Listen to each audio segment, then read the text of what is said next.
Chapter 1493. Although it was called a night attack, it was actually a harassment from time to time. They would make a big fuss about an imminent attack, and when the enemy sent reinforcements, the soldiers would slip away quietly. What was this like? It was like a long foreplay was done, and there was a feeling, but it ended up withering. They did not just harass once, but 5 or 6 times in one night. It was not until the sky was faintly gray that the enemy returned home. That night, almost no one in the Nye camp could sleep well. It was not because of the large number of enemies, but because the enemy was too elusive. Every time they appeared, there would be no warning, and the moment they appeared, they would launch a wave of rockets. However, the people of the Nye camp did not dare to let down their guard. Who knew if this teasing would be real next time? The next day, the sky was bright, and rumors were flying among the soldiers. You slept like a log last night, and you don't know what happened. Lu Shi's army suddenly appeared out of thin air, and when we caught up, they disappeared again. Not long after, they appeared in another place. Could it be that these people are celestial soldiers and generals? That's strange. When the soldiers ate, they gathered together and whispered, not daring to speak loudly. The Nye camp was strict in managing the army, and any speech that shook the morale of the soldiers was not allowed. Once caught, the lightest punishment would be a lesson, and the heaviest punishment would be military law to warn others. No one disliked their long lives, and under normal circumstances, they did not dare to talk about it everywhere. However, what happened yesterday was too strange. While the soldiers were anxious, they urgently needed a sense of security from their comrades, so there were soldiers whispering about it everywhere. Maybe they really are celestial soldiers and generals. I just heard someone say that they saw them flying down from the sky with their own eyes. No, they clearly came out from the ground. I heard that Lu Shi's men are all ghost soldiers. Rumors always became more and more exaggerated as they spread. With each additional person, the rumor would become less true.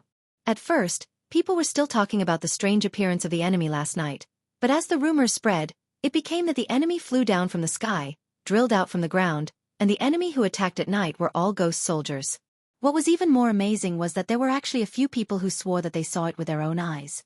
Not only did some people see it with their own eyes, but some people also found supporting evidence. If Lu Shi wasn't the King Yen Luo of hell, why would she be so bloodthirsty? I heard that every time she returned from a great victory, she would have thousands of human ears strung around her waist and human heads on her horse's back. Every day, she drinks human blood and eats human flesh. Wherever she goes, she kills. Isn't she a living Hades? No, it's not King Yen Luo. It's most likely a general in the sky. Say, the last time the Lord went to burn Zhangjiang Pass, the fire was clearly so big that it couldn't be put out, but the heavens actually rained. It's most likely a general who went to look for the Dragon King. That's why it rained. Some said that Zhang Pengji was a general with a powerful background in the heavenly palace, while others said that she was a Rakshasa demon from hell. Otherwise, why would the enemy appear without a sound last night and leave without a trace? Who in this world could do this? It was either a god or a ghost. At noon, these messy rumors reached Niel Yang's ears, and Wei Yong and the others all apologized. They also dealt with the few who spread the worst rumors and managed to suppress the signs, but it was better to disperse them than to stop them. The more they suppressed them, the more anxious the soldiers became. Niel Yang could see it clearly.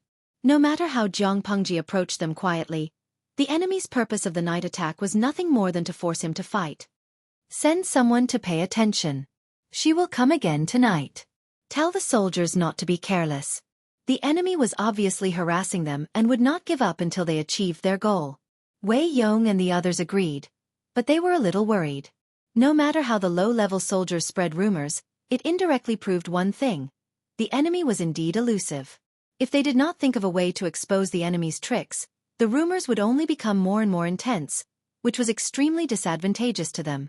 It turned out that the celestial soldiers and ghost generals were all fake. The real reason for their elusive appearance was disguise. During the sneak attack last night, there was only a small crescent moon in the sky, and it was even covered by dark clouds. The soldiers wore an ancient version of a ghillie suit for camouflage. Their exposed skin was smeared with charcoal, and they basically blended in with the night. Because of insufficient nutrition, the ancient soldiers had an extremely high rate of night blindness. Even if they did not have night blindness, They more or less had other problems.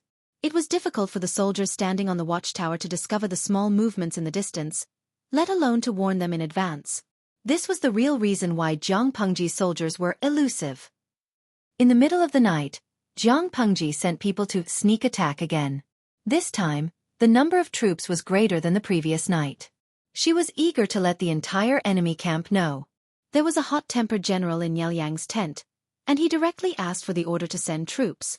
When he went out and chased for a mile, there was not even a shadow of the enemy. At that moment, there was the sound of firecrackers exploding in another place. The loud noise could be heard from afar. Jiang Pengji squatted in the distance and watched the movement.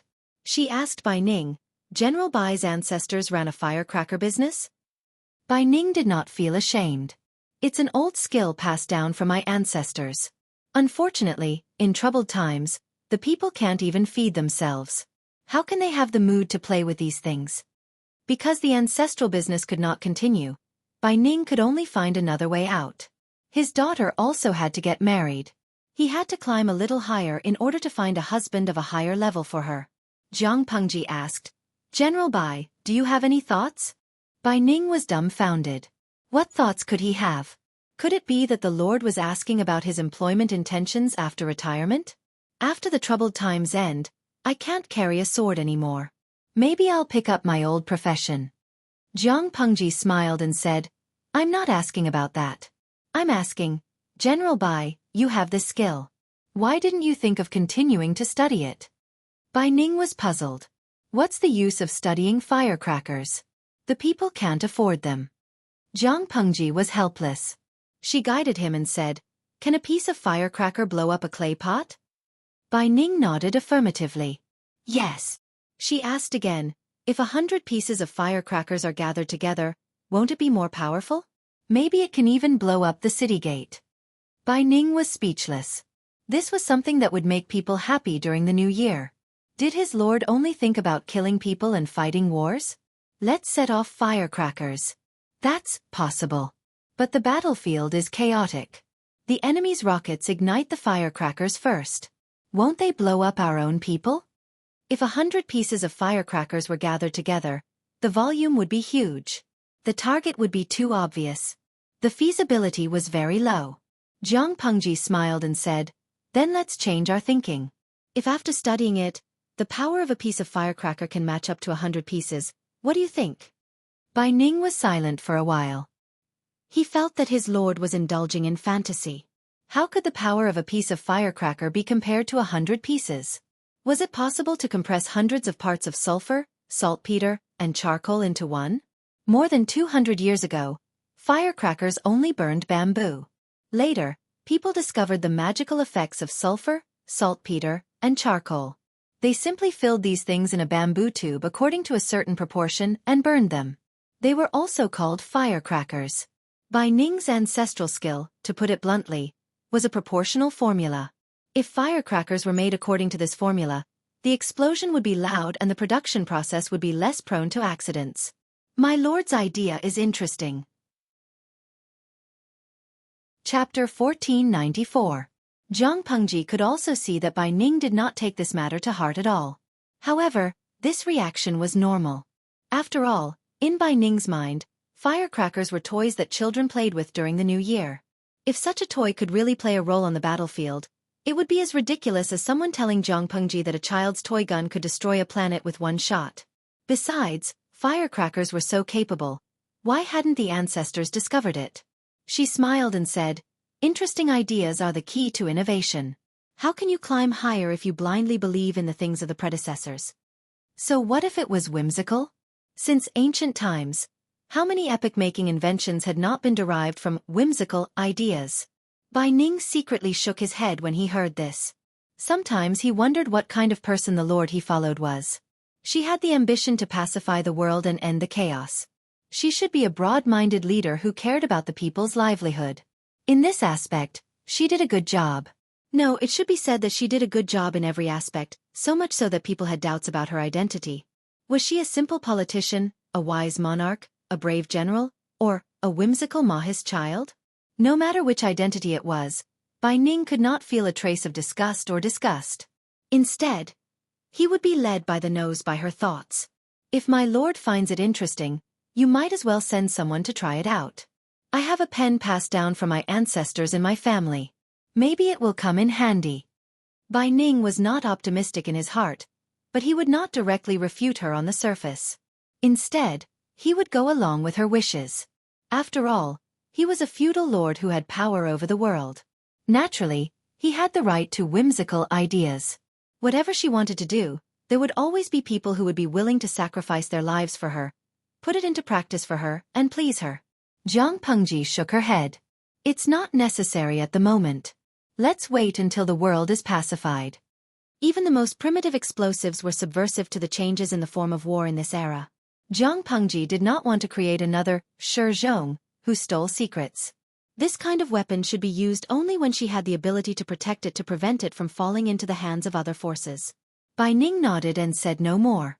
Jiang Pengji said, maybe I should talk to Xueqi about this. She will most likely be very interested. Bai Ning laughed. That's true. Xueqi's favorite thing to do is to make the impossible possible. She's too competitive. As a father, how could Bai Ning not know that his daughter, Bai Xueqi, had suffered discrimination and verbal abuse because of the birthmark on her face? When she had just reached adulthood, there were a few Icemen who came to propose marriage. However, the ones who proposed were all local hooligans and scoundrels. One of them was even an old widower who was over 70 years old. Although he was old, his heart was not old. Bai Ning was furious, and Bai Xueqi was so angry that she chased Icemen out. Some Icemen ran away with their tails between their legs, and some Icemen had a hot and sharp temper. They directly said that Bai Xueqi was ugly, and marrying a rascal with such a condition would be too much. After this village, even if she wanted to marry in the future, she wouldn't be able to get married in this lifetime. Father, if my future husband isn't a hero that I like, I'd rather comb my hair and be a widow for the rest of my life than marry. His daughter had such a fiery temper. As a father, what else could Bai Ning do other than protect her? Jiang Pengji smiled and said, if one day, I can conquer the world and establish a country, Xueqi's achievements will definitely be above yours. Bai Ning was elated when he heard that. What did this mean? It meant that the Lord didn't mind Bai Xueqi's crime of not guarding well at all. Not only did she not intend to punish her, but she also wanted to put her in an important position. He was overjoyed in his heart, but he put on a serious expression on his face. Xueqi is just a girl in the boudoir. How would I dare to think so much? As soon as he said that, Bai Ning couldn't help but slap himself in his heart. How could he say that? Didn't he see that his lord was also a woman? I'm also a woman, but I also dare to think about the whole world. Jiang Pengji didn't blame him for being the stupidest. She smiled and said, the words male and female are just to distinguish between genders. It doesn't represent an individual's ability. Belittling someone because of their gender, you're not qualified as a father. Bai Ning smiled sheepishly and echoed. You're right, my lord. I will pay attention in the future. While they were talking, the troops who launched sneak attacks and harassed them had already stirred up trouble everywhere in the Nye camp, making them restless for the whole night. Jiang Pengji said, if this goes on, I don't think the possibility of Niel Yang sending his troops is high. That person is very patient. When Bai Ning heard that the topic was back to business, he immediately said seriously, it doesn't matter if he doesn't send his troops. We'll continue to cause trouble. If he's not afraid of the morale of the troops collapsing, then we'll continue to endure. 1,000-year tortoise, a 10,000-year tortoise. If he can really endure anything, I'll admire him. If they didn't fight and just harassed them, sooner or later, they would break down. All the soldiers in the Nye camp were living people made of flesh and blood. They weren't dead people who didn't eat or drink. It was fine if they didn't sleep well for 1 or 2 days, but if they were like this for several days in a row, it would only be a matter of time before they became mentally exhausted and their combat power would decline. Moreover, if they harass them too much, they'll know that our army is bluffing. They'll inevitably let down their guard.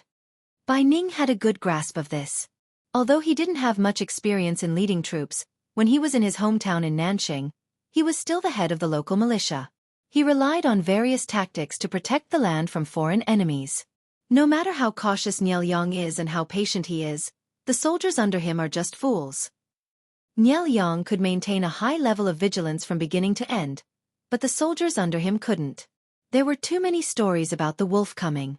When the wolf really came, people would not believe it anymore. Bai Ning didn't know the story of the wolf is coming, but he knew how to wear down the enemy's vigilance bit by bit. Jiang Pengji said, "I'm just afraid that we'll repeat the same trick too many times and be seen through." No matter how stupid the enemy was, they couldn't fall into the same trap repeatedly. Bai Ning seriously considered this problem. He decided to attack the Nye camp the night after tomorrow. After harassing the enemy camp for 3 consecutive nights, the enemy would be mentally exhausted. The 4th night attack would definitely be effective. The next day, Jiang Pengji came over to challenge them as usual. Nye Ying and the others were about to go crazy with anger. Fan Chen said angrily, "What's wrong with Lu Shi? She's causing trouble in the middle of the night and causing trouble in the day. Does she have too much energy and nowhere to vent it?" Attacking at night did not let them sleep, and challenging them in the day did not let them have a good rest.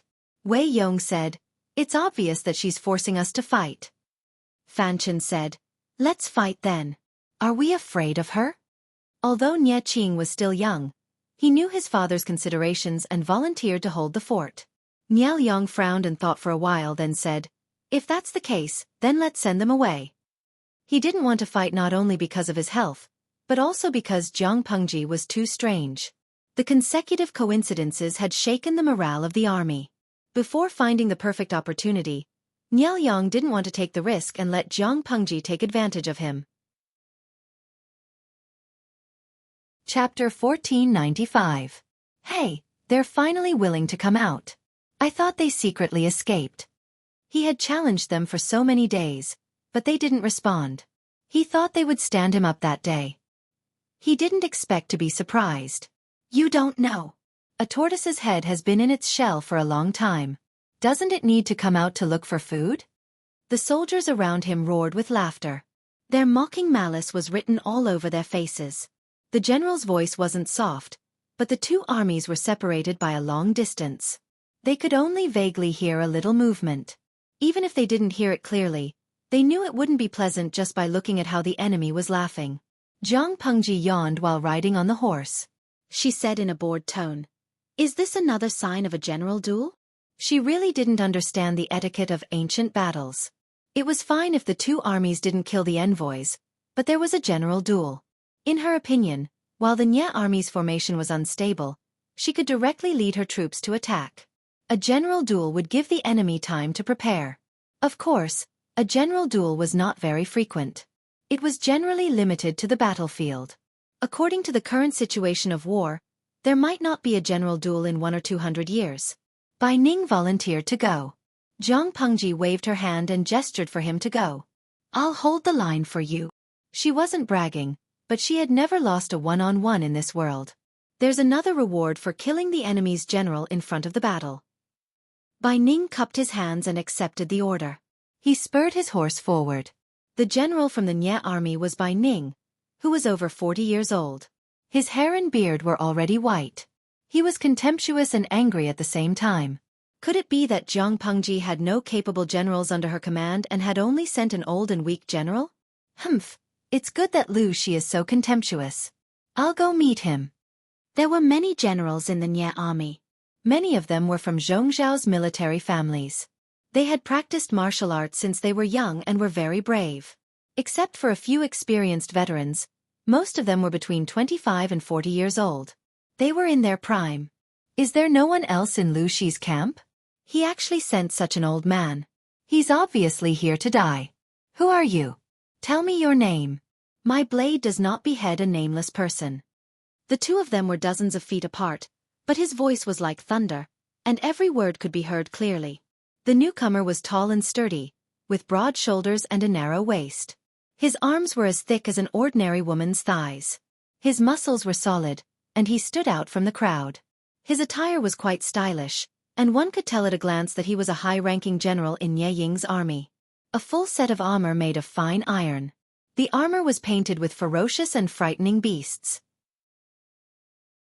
Just by standing there, this person gave people a chilling feeling. In his hand was a long saber that was 3 meters long. The edge of the saber was cold and intimidating. The horse he was riding on wasn't small, but when this general rode on it, the war horse seemed petite. In the face of such humiliation, Bai Ning laughed in anger. Such big words. Aren't you afraid that the wind will cut your tongue? If you still want your father's life, get off your horse, kneel down and call me father. Hearing Bai Ning refer to himself as his father, General Nie Ying's chest burned with anger. He raised his sword and urged his horse forward. In a single exchange, both of them used their full strength. The strength was so great that the hand between his thumb and forefinger felt numb. The general was shocked. He was surprised by Bai Ning's strength. He was clearly an old man whose health was declining, but his strength was not inferior to that of a young man. That was because, although Bai Ning was old, his physical condition was maintained very well. Before he joined Jiang Pengji's side, he had even killed a man-eating female worm with his bare hands. It was not a good habit to judge people by their appearance. Bai Ning felt that he could still fight for more than 10 years. Oh, my son is not an embroidered pillow. I am very relieved. Bai Ning took advantage of his age and called the other party his son. He urged his horse to fight while he was talking nonsense to disturb the other party's condition. Young man, let me teach you a good lesson. Warriors born into a family of generals had advantages but also certain disadvantages. The advantage was that they could receive formal and systematic education from a young age. They were far from those generals born into the wilderness who only had brute force. The disadvantages were also obvious. No matter how crude a scolding fight was, it could not be compared to an unorthodox one. Bai Ning's martial arts and military tactics were taught by Gu Chun, the former Huban general of Nanxing. Although it was not considered unorthodox, it was indeed not orthodox. He could not guarantee that he would win in a fight, but he definitely could not lose in a scolding fight. The general wanted to deal with the enemy carefully, but the more Bai Ning talked, the angrier he became. In the end, he could not hold it in anymore. You're courting death. With a loud shout, he attacked Bai Ning's face with his long knife. Bai Ning seemed to have expected it. He blocked the attack with his weapon and bent over to avoid it. The two of them fought for more than 10 rounds. Their foreheads, which were wrapped in armor, were dripping with sweat. The clothes inside the armor were wet with hot sweat. Sun Wen frowned and asked Jiang Pengji, "Can you tell who has the upper hand, my lord?" Jiang Pengji said, "Of course it's General Bai Ning. He is more experienced and knows how to preserve his strength and wait for an opportunity to strike.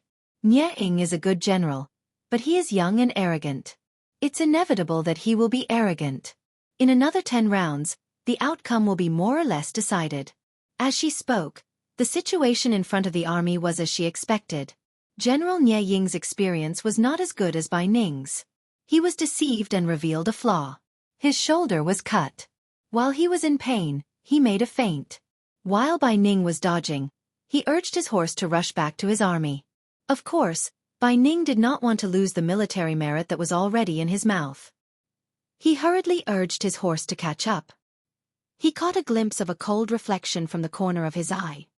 He thought to himself, "This is bad. Is Nie Jun trying to shoot an arrow from the back in broad daylight?"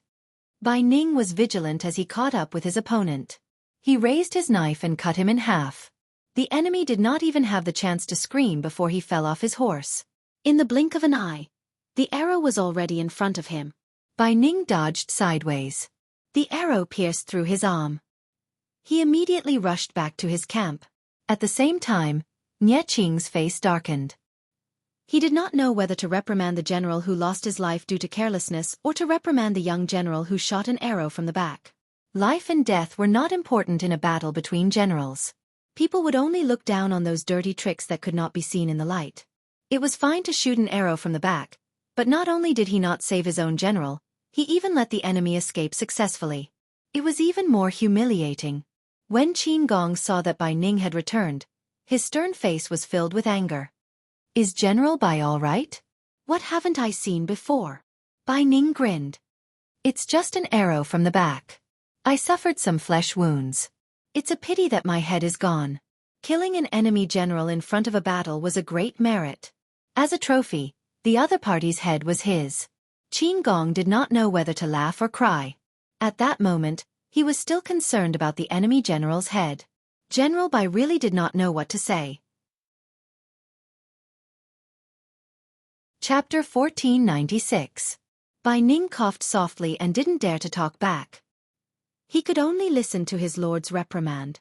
Sun Wen came out to smooth things over and appease his lord, lest she get angry and take the initiative to fight.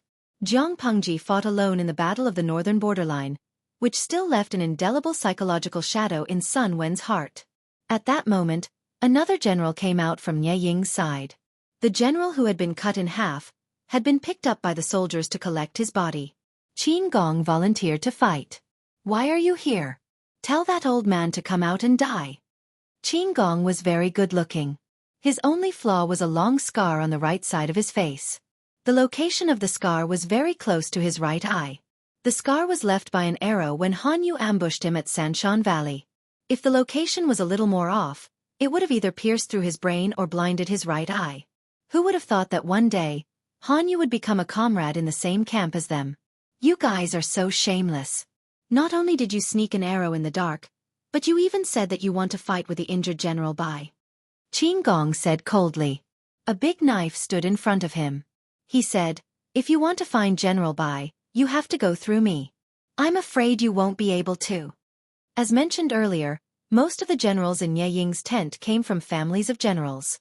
Unlike Dongqing, which valued literature and restrained martial arts, Zhongzhou was full of martial arts.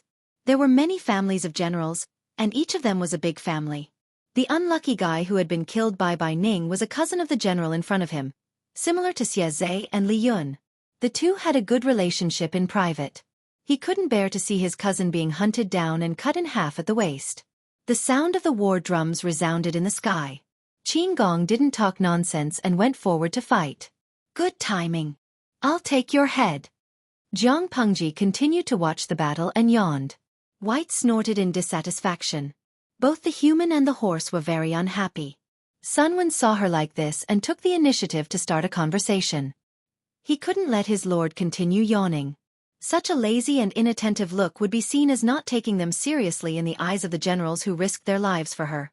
Qin Gong was fighting with his life on the front line, and his lord was squatting in the back, yawning and squeezing tears. "Lord, do you think General Qin has a chance of winning?" Jiang Pengji said, "Of course we have a chance of winning, but overall, the enemy has a slight advantage." Suddenly, my eyes turned red. Zhongzhou is indeed a place where outstanding people are born. The Nie family is also a wealthy family among the wealthy. Any general you can pick out is capable. When watching a general fight, the first thing to look at was his aura, figure, and muscles. The poor study literature, the rich practice martial arts. Although books were very expensive in this era, the cost of training a qualified general was no less than that of training a great scholar. To be a general, not only did he need to have an excellent body and talent, he also needed to study military books, buy all kinds of equipment, and take care of his body was also a huge expense. Fish and meat could not be missed. How could a martial artist be so strong when he had to eat plain vegetables and porridge all day long? If his muscles and bones were damaged, he would need to use herbs to nurse them back to health. How could an ordinary family provide these conditions? There were some boorish men who were born with divine strength who climbed up by relying on their strength, but their height was limited, and they could not become generals. Among the generals under Jiang Pengji, except for Dian Yan who came from a grassroots background, which one of the others did not have a certain background? Meng Hun first followed the Meng family in Songzhou and was a general of the Meng family. He suffered when he was young, but after he climbed up, the resources came. Luo Yu was the coach of the Imperial Guards in Dongqing, and his family also had a background. Li Yun grew up with Xie Qian. No matter how hard Xie Qian lived, how could he let his son lack resources? Fu Wang was a boorish man who grew up in a pack of wolves. He followed his adoptive father, Fu Yang, when he was young, and could be considered half a son of a general. Xie Zhe was born in the Xie family, and Qin Gong's father's family had worked hard for the Su family for generations. Both of them were good seedlings. When Jiang Nongqin first learned martial arts, Jiang Pengji invested a lot. After Jiang Pengji's power stabilized, she promoted many young generals, but they were still inexperienced and could not compare to the children of a general. Counting the generals under her command, there were not many who were trained by herself. Those who could be used were basically ready-made ones from other families. I'm so envious. The rich Nie family did not have to spend much effort to recruit so many good seedlings. It was infuriating to compare. Sun Wen said with a smile, "My lord, you alone are equivalent to 100 people. If anyone is envious, it's them who are envious of us." Jiang Pengji asked him in return, "Does that mean Zidao allowed me to fight?" Sun Wen was speechless. "No, he did not say that. Don't accuse me wrongly." While they were talking, General Nye had already tricked Qin Gong. He noticed that Qin Gong was making some unnatural movements because of his right eye. This small movement could not be noticed if one was not careful, but he noticed it and used it to attack the right side of Qin Gong's face. It was a feint. Qin Gong subconsciously thought of the stray arrow in the Valley of the Three Mountains. When he dodged, it was slightly to the side. He did not notice that the enemy had taken out 2 metal balls from his waist. He saw the enemy's fingers flip, and the 2 metal balls flew out. They happened to be out of Qin Gong's sight. Jiang Pengji did not wait for Sun Wen to deny it. She gave an order and White rushed out excitedly. She unsheathed her long sword and forced the enemy to retreat. She reached out with her left arm and caught Qin Gong, who had almost fallen off his horse. "I'll fight. You go down." Jiang Pengji was dressed in men's clothing. Her face was painted with a darker color of makeup. She looked like a slightly thin and weak youth. Qin Gong steadied himself. Just as he was about to say something, his lord rushed toward the enemy. So thin and small? Did Lu Shi run out of military rations? A general should have broad shoulders, strong muscles, and one arm should be the size of a man's thigh. Jiang Pengji was as thin as a woman. Looking at her pitiful appearance, he suspected that she had been dragged over to take the blame without eating breakfast. Get someone else to do it. It's either old or young. Why is Lu Shi's camp filled with a motley crew?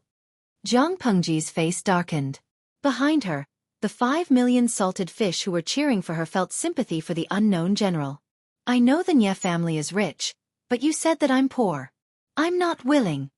Was she poor? Since she robbed Tao's family clean, she didn't know that she was poor. The enemy sneered, but he could not laugh anymore. Jiang Pengji looked like a thin scholar, but she was shockingly strong. The horse under the enemy's crotch let out a neigh, unable to bear the burden. Not only that, but White also bullied the horse. Relying on its huge size, it knocked the enemy's horse until it could not stand steadily. Seeing the situation, the enemy knew that he could not gain the upper hand, so he tried to trick Jiang Pengji. Unexpectedly, Jiang Pengji did not chase after him. When she saw the enemy turn to escape, she took the horse noose and wrapped it around his neck. She forcefully pulled him off the horse.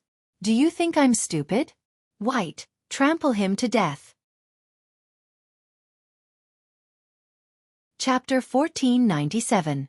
Wu Hen Yu, familiar formula, familiar taste, familiar violence from the familiar streamer. Xueqi, White is a streamer among horses. He's just as violent. He crushed a person's skull with his hoof. By Mo Chu Chu. I only have one question. Why did the streamer just praise the Nye family for being wealthy and the people of Zhongzhou? Why did she suddenly kill someone in the next second? Shouldn't the normal scenario be to defeat them and leave an indelible psychological trauma in their hearts? Then one day, she can get rid of the Nye family and smoothly pick up other families? If the streamer kills someone now, won't there be one less overtime team in the future?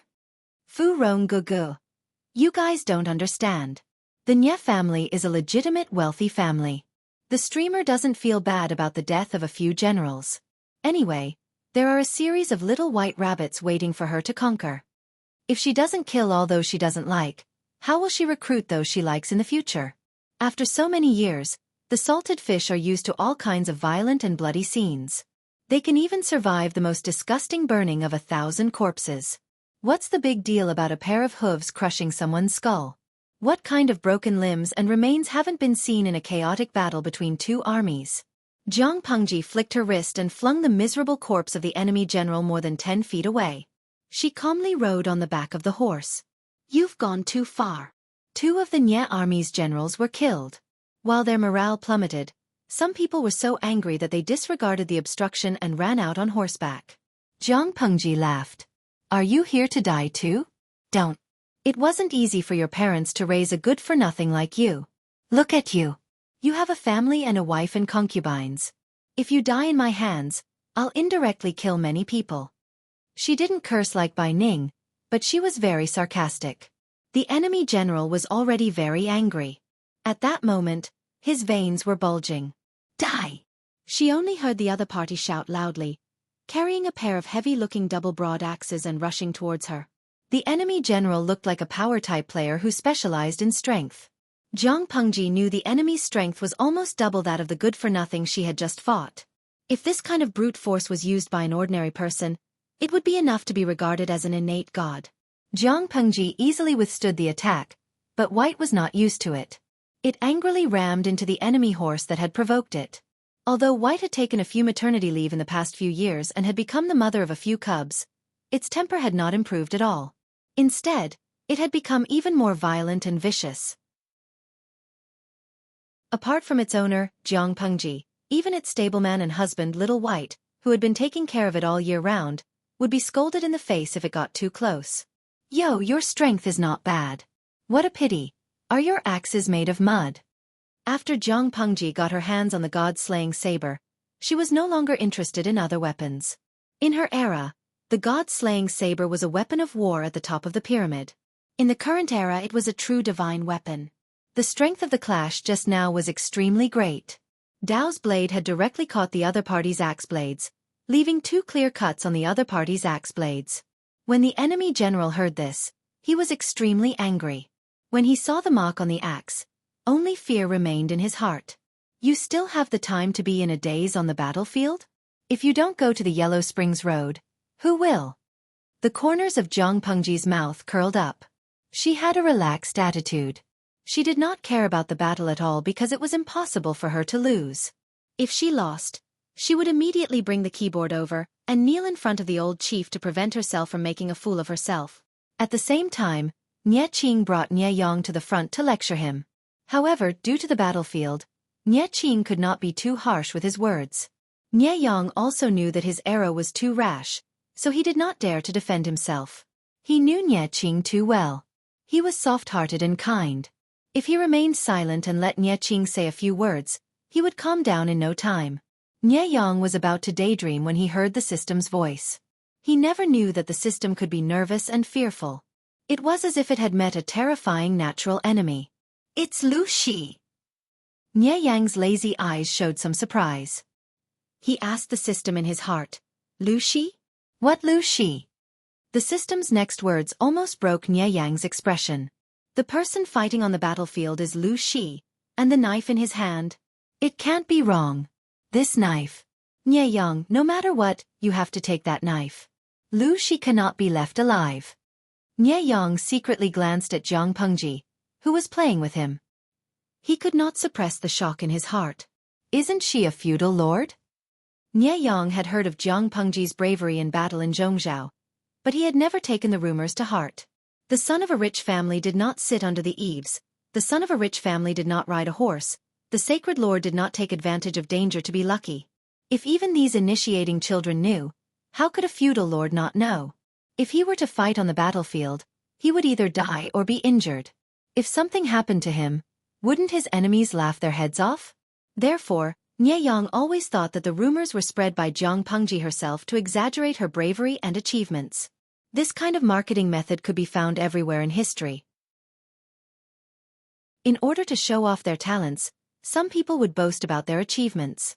They had to cheat and brag about their political and military achievements in order to be seen by others. How could an ordinary and mediocre ruler become an eternal emperor? It was enough to have a strong marketing team and a face as thick as the corner of a city wall. One word was boasting. Obviously, Jiang Pengji was not such a fake person. She even told the truth about the number of troops she had deployed to the front lines, let alone other places. Fake. She was disdainful because the speed at which others boasted was slower than her own speed. The system responded to Nie Yang's question. Who knows what kind of person she is? The sword in her hand gives me an ominous feeling.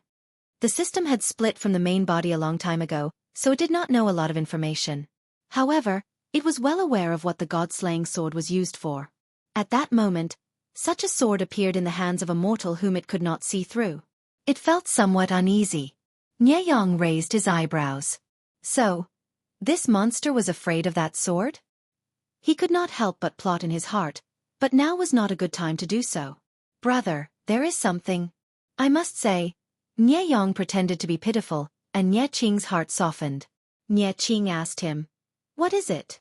Nie Yong leaned close to his ear and whispered, "The person fighting on the front lines is Lu Shi." What? Nie Qing was so shocked that he almost lost his composure. The commotion attracted the attention of the supervising guards. He could not care about that and hurriedly asked, "Is it true?" Nie Yong said, "There is a portrait of a painter in my residence. When I saw the young general just now, I thought he looked familiar. After careful observation, I realized that it was very likely to be Lu Shi. Everyone knows that Lu Shi has a long sword in his hand. The shape is exactly the same as in the portrait." Hearing the commotion, the guards were astonished. They rode their horses to the front of the formation to take a closer look. Chapter 1498.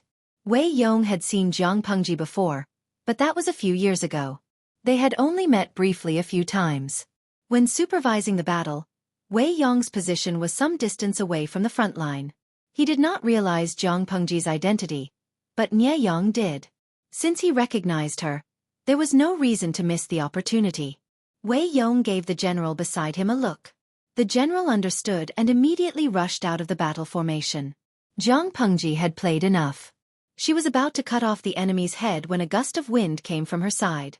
"General Lin, I will help you." The salted fishes were in an uproar. How shameless! 2 against 1. Cutie Xiao Meng Xan. Mother Fastris Kerr. 2 against 1. 2 strong men against a weak woman. How shameless are they? The Nye army is so capable. Why don't they send another one to make up a lineup of 3 heroes fighting Lu Bu? Streamer, retreat if you can't handle it. Don't fight them. The salted fishes were in an uproar. They saw the bullet screen and laughed. Cutie Xiao Meng Xian was indeed not aware of how good their streamer was at fighting. The 2 generals attacked from the left and right. They cooperated very well and slowly lured Jiang Pengji to a position close to the Nye army. Jiang Pengji had eaten more salt than they had walked. How could she not realize it? Did they really think she was a boor who had lost her mind because she was addicted to fighting? Not to mention how strong her perception of danger was, she had a spiritual realm. Threats within the realm were useless against her. Old Master Sun One was worried from beginning to end. He felt that something was wrong when he saw the enemy general trying to lure Jiang Pengji to the other side. Qin Gong said, "Counselor, shall I support the Lord?" Looking at their formation, "I'm afraid there is an ambush in the dark." Sunwon said solemnly, "I'm afraid the Lord's identity has been exposed." Qin Gong heard this. If the Lord was killed by the enemy's arrows in front of the battle formation, they could commit suicide to apologize. "I'll go now." Qin Gong pulled the reins tightly and was about to urge the horse out of the battle formation when the situation changed again. Jiang Pengji's strength was not inferior to the 2 of them, which shocked the 2 generals. What made them even more frightened was that Jiang Pengji actually chuckled in a voice that only the 3 of them could hear. "Do you really think that I don't know how many bastards are hiding in the dark and shooting arrows?" You know. Knowing this, he still followed the 2 of them into the trap. How arrogant was this person? Jiang Pengji yelled, "Mere mortals want to fight against destiny. You overestimate yourself." When the idle people heard what Jiang Pengji said, the bullet screen was in an uproar. "Gue Kai Guo Fengxiu, everyone get out of the way, the streamer is ready to show off." The bullet screen was like a command. Hundreds of arrows flew out from the Nye army's formation. Their target was only Jiang Pengji. When Sun One, Qin Gong Bai Ning, and the others saw this scene, they felt like their guts were about to explode. Only Jiang Pengji stood on her horse and sneered. "Master!" No matter how fast Qin Gong was, he couldn't make it in time. In a moment of desperation, he shouted out her identity. In the blink of an eye, the rain of arrows had fallen. Jiang Pengji calmly beheaded 2 of the enemy's generals. A visible ripple spread out with her as the center. In the next second, a miraculous scene appeared, causing Qin Gong to swallow the words he was about to say. The ripples in the water had a touch of gold, and the momentum of the hundreds of arrows was greatly reduced. They stopped 5 feet away from Jiang Pengji. Did time stop? Jiang Pengji sneered and glanced in a certain direction of the enemy. Nie Yong felt cold from her stare. He didn't know why, but he had a hunch that Jiang Pengji was looking at him. System, is she human? The arrogant system was terrified. It was as quiet as a chicken. Nie Yang suspected that Jiang Pengji was looking at him, but the system knew very well that the person she was looking at was not Nie Yang, but itself. White carried Jiang Pengji back gracefully and calmly. The enemy was so frightened by the scene that they didn't dare to shoot a second wave of arrows. When Jiang Pengji was far away, the arrows that were frozen in the air rustled and fell to the ground like fallen leaves. Kill! She unsheathed her sword. Only then did everyone wake up from the scene. Old man Sun Wen couldn't help but touch his chest. He almost forgot to breathe. Hearing Jiang Pengji's order, Bai Ning and the other generals immediately led their troops to kill the enemy. The battlefield was filled with battle cries. Zai Dao, you don't look too good. Jiang Pengji, the main culprit, didn't have any self-awareness. She even had the cheek to ask Sun Wen in return. Sun Wen's fingers trembled as he wiped the cold sweat off his forehead. He hadn't completely come back to his senses. It's okay. I'll be fine after a while. I'll be fine after a while.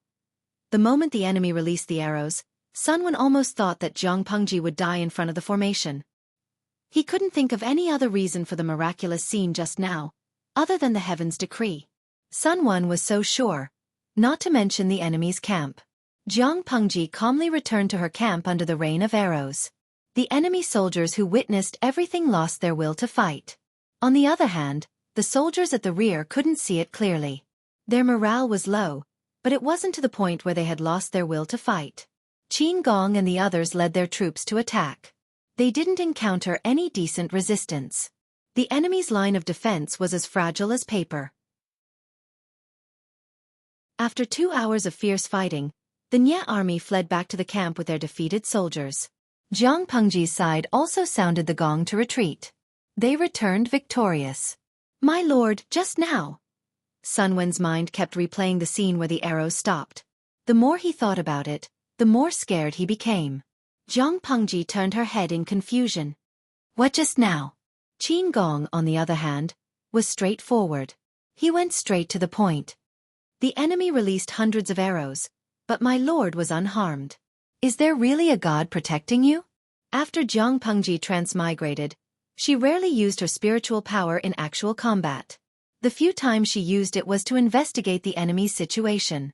This time, she made an exception to confirm the rumor that she was the child of destiny. She wanted to completely destroy the Nie army's psychological defense.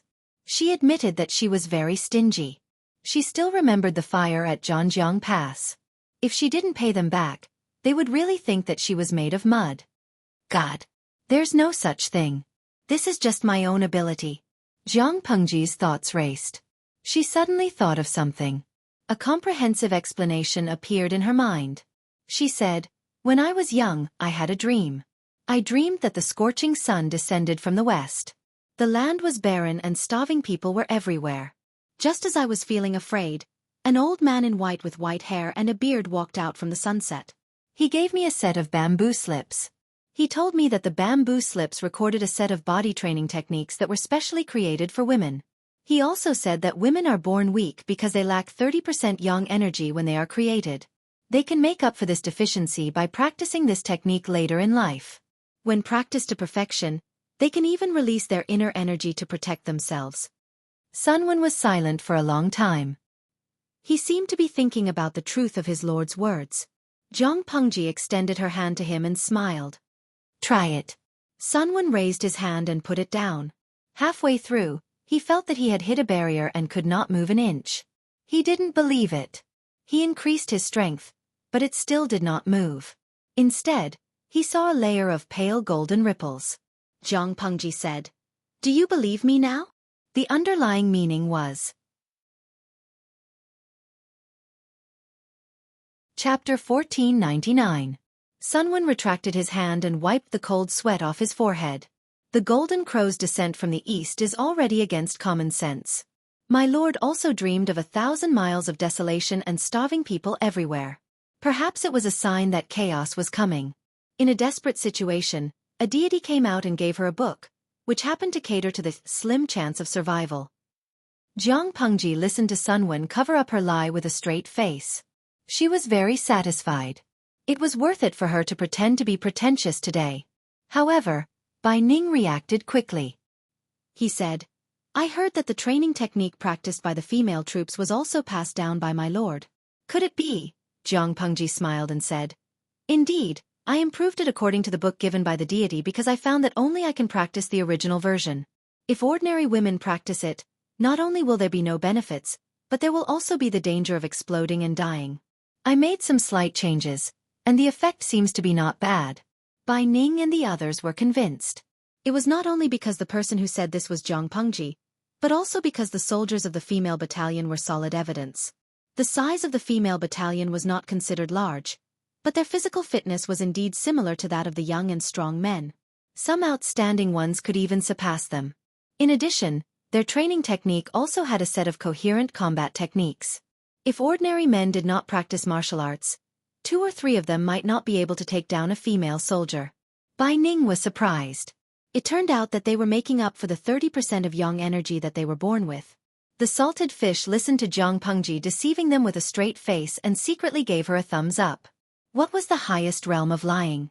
Naturally, it was to squeeze countless lies together and turn them into the truth that others could not refute. To Defecio. Looking at the streamer lying with a straight face, I really believe her. Bayan Huayu. The streamer is not completely lying. At least that set of training technique is really useful. There was a trending topic a few days ago. It said that a martial arts club that was about to close down was selling dog meat. They claimed to teach martial arts, but in the end, they taught the streamer's training technique. The male students also improved, but they did not improve as rapidly as the female students. There was a female student who brutally beat up 4 or 5 groups of perverts on the street. At the mention of this trending topic, all the salted fishes recalled it. The incident started when the female student was on a public bus and encountered 4 or 5 perverts who had nothing better to do than to grope her buttocks and try to take off her underwear under her short skirt. In a fit of rage, she violently beat them up, and the people on the bus could not stop her. The perverts even knelt down and begged for their lives. If someone had not called the police in time and the police officers had not saved their lives, they would have been sent to the ICU by the hot-tempered female student. In the end, they found out that the female student was underage and had been practicing martial arts for 5 years. She usually only sparred with the students of the dojo, so she didn't hold back. As soon as the report came out, the dojo became an internet sensation. There was an endless stream of parents signing up, and the news of the dojo master being sold could no longer be covered up. The dojo master was completely exposed by the netizens.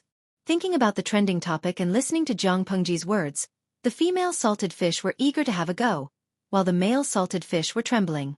Sham 8 Li Si, baby QAQ, I don't want to marry a weaker version of the streamer at all. Is there a way to survive domestic violence? Deng Hai Kwangma. Is it too late for me to apologize to my wife with a washboard? To tell you the truth, my wife has been a fan of the streamer ever since she started streaming. She's secretly learning the technique of physical training. I feel so flustered. No wonder she used to act coquettishly to me when I just poured out a bottle of mineral water. Yesterday, when the elevator broke down, she actually carried a gas tank and climbed 5 floors in one go. Tudu Feitio. You're done for. You can't afford to provoke her. Stop struggling. Don't provoke your wife in the future. Domestic violence will take your life. Lulua Wading, it's time to set up a women and men protection organization to protect the poor male comrades who are subjected to domestic violence. The salted fish chatted happily, but it was Jiang Pengji who remembered their jokes. She had lied earlier that women lacked 30% of yang energy when they were conceived and needed to practice to make up for it. It was just to lay a foundation for the future. To improve the status of women, it was far from enough to just have women in power. After all, there were too few women who could climb to a position of power, and they themselves had physiological burdens. In the current agricultural society, it was impossible to close the gap between women and men in terms of production, so improving the status of women was just empty talk. If technology was developed enough to change the mode of social production and free manpower from the fields, people would naturally have the energy to care about human rights. If they could not even provide food and clothing, how could they talk about equal human rights and equality between men and women? Or they could strengthen the competitiveness of labor and production. Jiang Pengji planned to focus on the latter, while developing technology to promote the former. To her, human resources did not distinguish between men and women. Wasting human resources was a shameful act. She lied and covered the technique of physical training with a layer of mythical color. It would be much easier to promote it to the people in the future. For women, practicing it was not only to make up for the physiological gap between them and men, but also to help with childbirth and reduce the probability of dystocia. The medical technology of this era was too backward. Women married early, and their first childbirth was generally concentrated at 16 or 17 years old. Their bodies were not fully developed, so the probability of dystocia and miscarriage was extremely high. Once a pregnant woman gave birth, she would have one foot in the gates of hell. If the technique of physical training could reduce the difficulty and pain of childbirth and reduce the risk of death, wouldn't it be a good thing? Jiang Pengji returned victorious. The way the soldiers looked at her was not like they were looking at a person, but more like they were worshipping a god. The heavy rain when Niel Yang set fire to Zhangjiang Pass and the arrows that stopped in midair today all indicated that Jiang Pengji was the destined son of heaven. Don't be fooled by the fact that they always said, men do not speak of supernatural forces and gods. If a supernatural event really happened, they would believe it faster than anyone else. After her triumphant return, Qiguan Rang handed Jiang Pengji a secret letter. Where did it come from? Looking at the signature, Jiang Pengji asked again, how's the battle over at Zhengtu's side? Is it still in a stalemate? Because of the inconvenience of communication, the letter in Jiang Pengji's hands was actually old news from more than a month ago. The mountain spirit descended and bestowed the divine art of shipbuilding? Qiguan Rang's eyes were smiling as he said, it seems that my lord is really the person destined by the heavens. What else could it be if he wasn't the chosen son of heaven? Jiang Pengji smiled and said, spread this out. It's best if everyone knows about it and angers Niel Yang to death. Today's miracle, and the defeat of the Nie army were enough to make Niel Yang suffer. Jiang Pengji was about to leave when she saw that Qiguan Rang was hesitant to speak. She asked, Wenjing, is there anything else? There is indeed one thing, Qiguan Rang said. Since my lord is the son of heaven, you naturally know about the gods. Jiang Pengji saw that Qiguan Rang lied with a straight face and secretly laughed. Others did not know if it was true or false and were fooled by her, but she had told Qiguan Rang about his background. There was no reason for him to be so superstitious. She thought so in her heart but said, it's true. A trace of malice flashed in Qiguan Rang's eyes. Every word seemed to be coated with poison.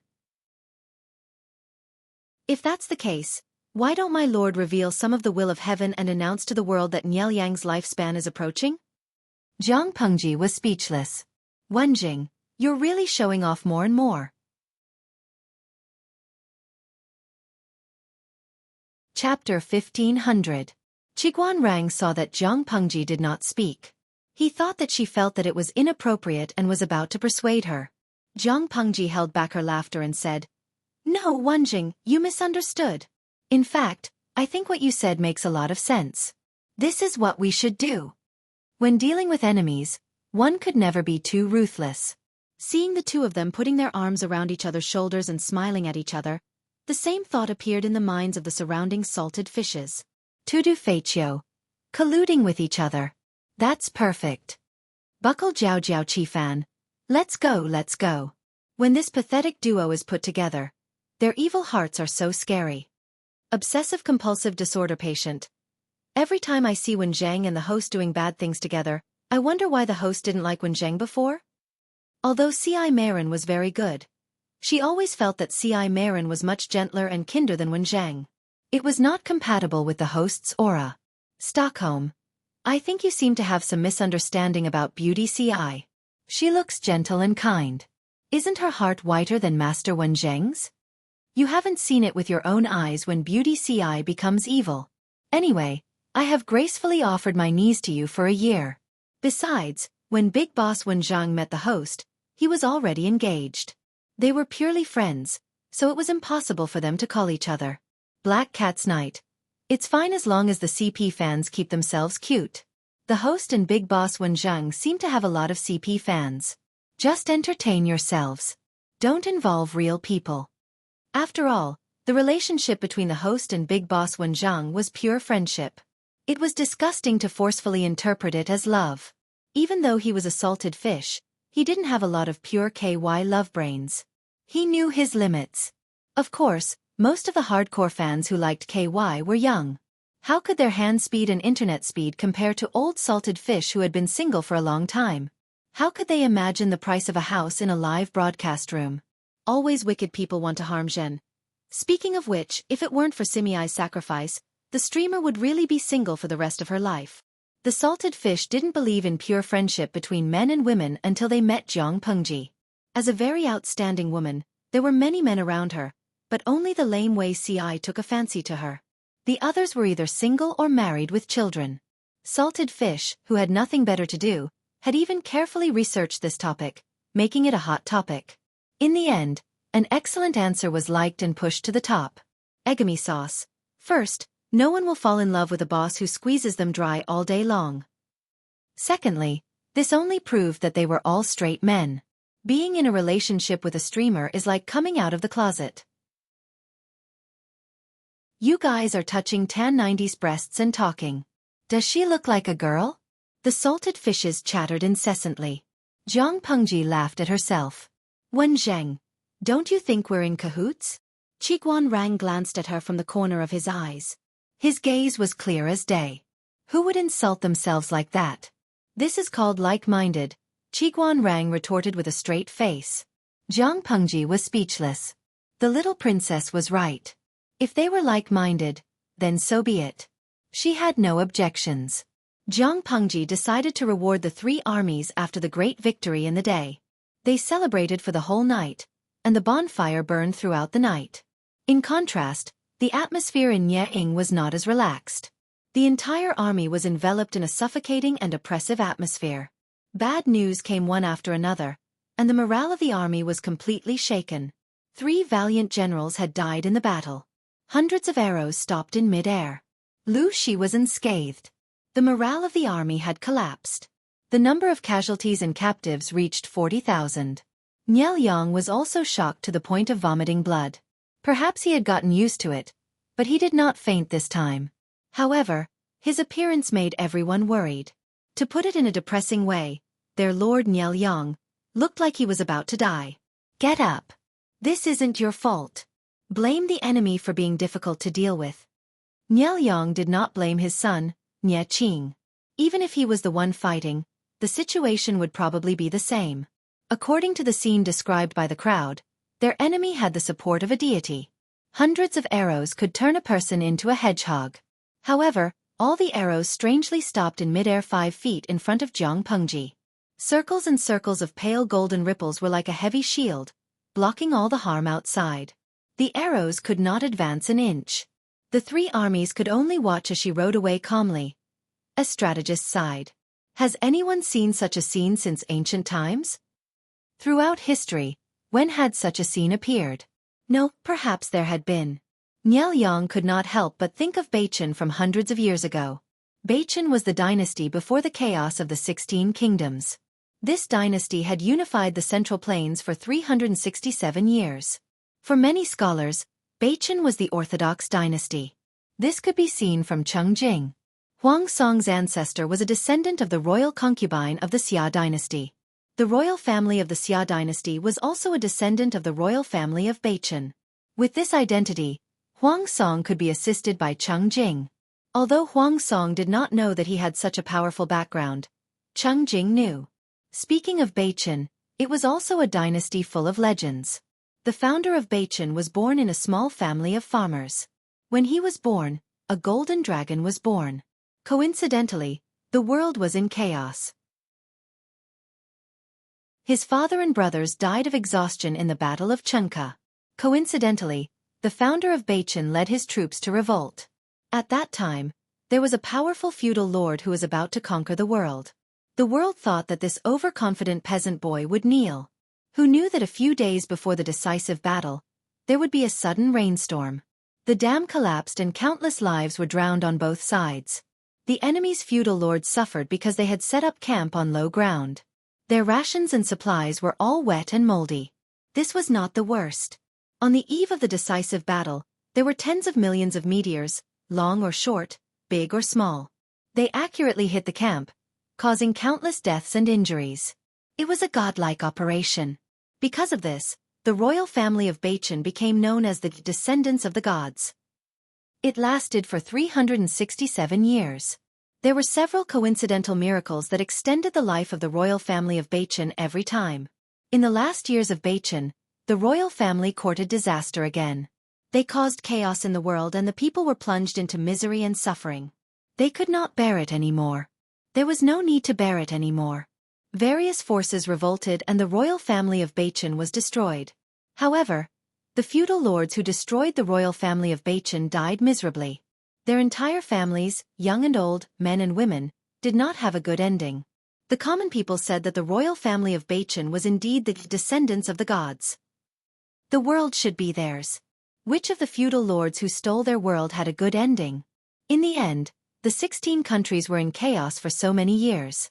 In the end, did the descendants of the royal family of Bachin stand out? Now, the mythical color of Jiangpengji seemed to have the shadow of Bachin. This made people's hearts beat fast. Could it be that the ancestors of the Liu family of Hejian have the blood of the descendants of Bachin? Someone thought of this history like Niel Yang and spoke to break the heavy atmosphere. Wei Yong's expression became stern. He scolded. Nonsense. Are you trying to shake the morale of the army?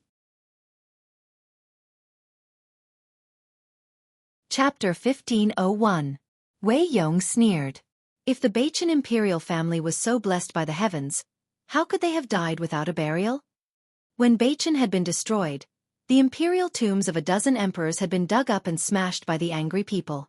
The corpses in the coffins had been dragged out and whipped. All kinds of funerary objects had been robbed.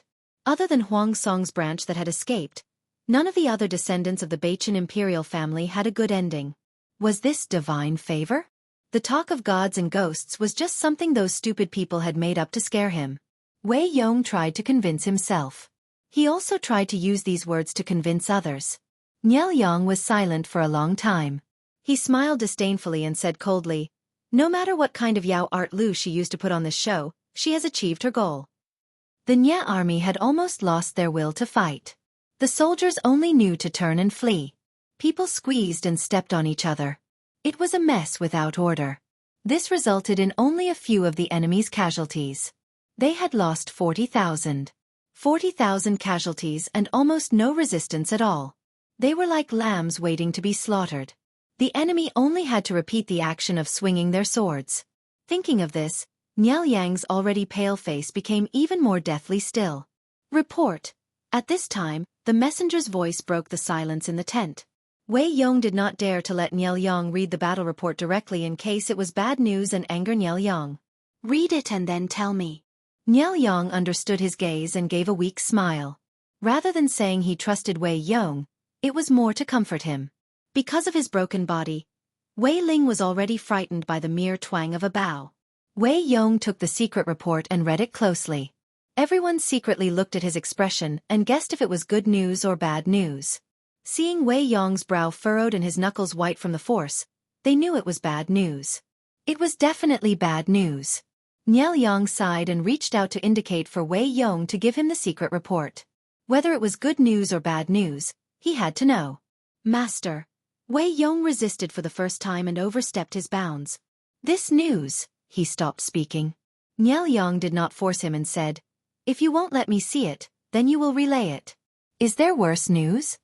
Wei Ling took a deep breath, her eyes slightly red. Lu Shi sent General Fu Wang to attack Yang Tao. Not long after, someone called himself Shan Gue and offered him the art of shipbuilding. They were already under great pressure, and the entire army was in a state of panic. They did not dare to go against the child of destiny that was appointed by the heavens. Now, there was the appearance of the mountain ghost descending to the world to bestow the divine art of shipbuilding. For Niel Yang and the others, it was undoubtedly one disaster after another. However, this was not the end.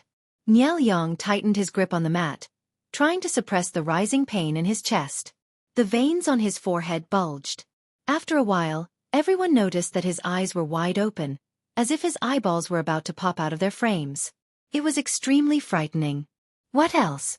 That's not the only thing, right? What else is there? Just say it.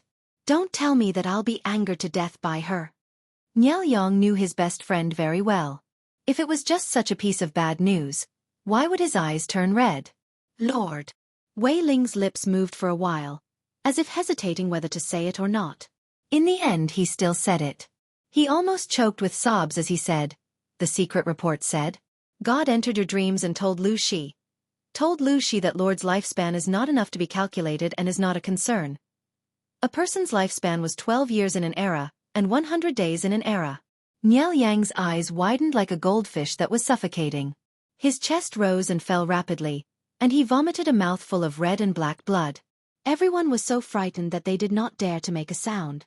Wei Ling and Nye Qing hurriedly went forward to support him, but they did not expect the two to be waved away by Niel Yang. Niel Yang's strength was so great that he did not seem to be seriously ill. However, many people were worried that this was the final radiance of the setting sun.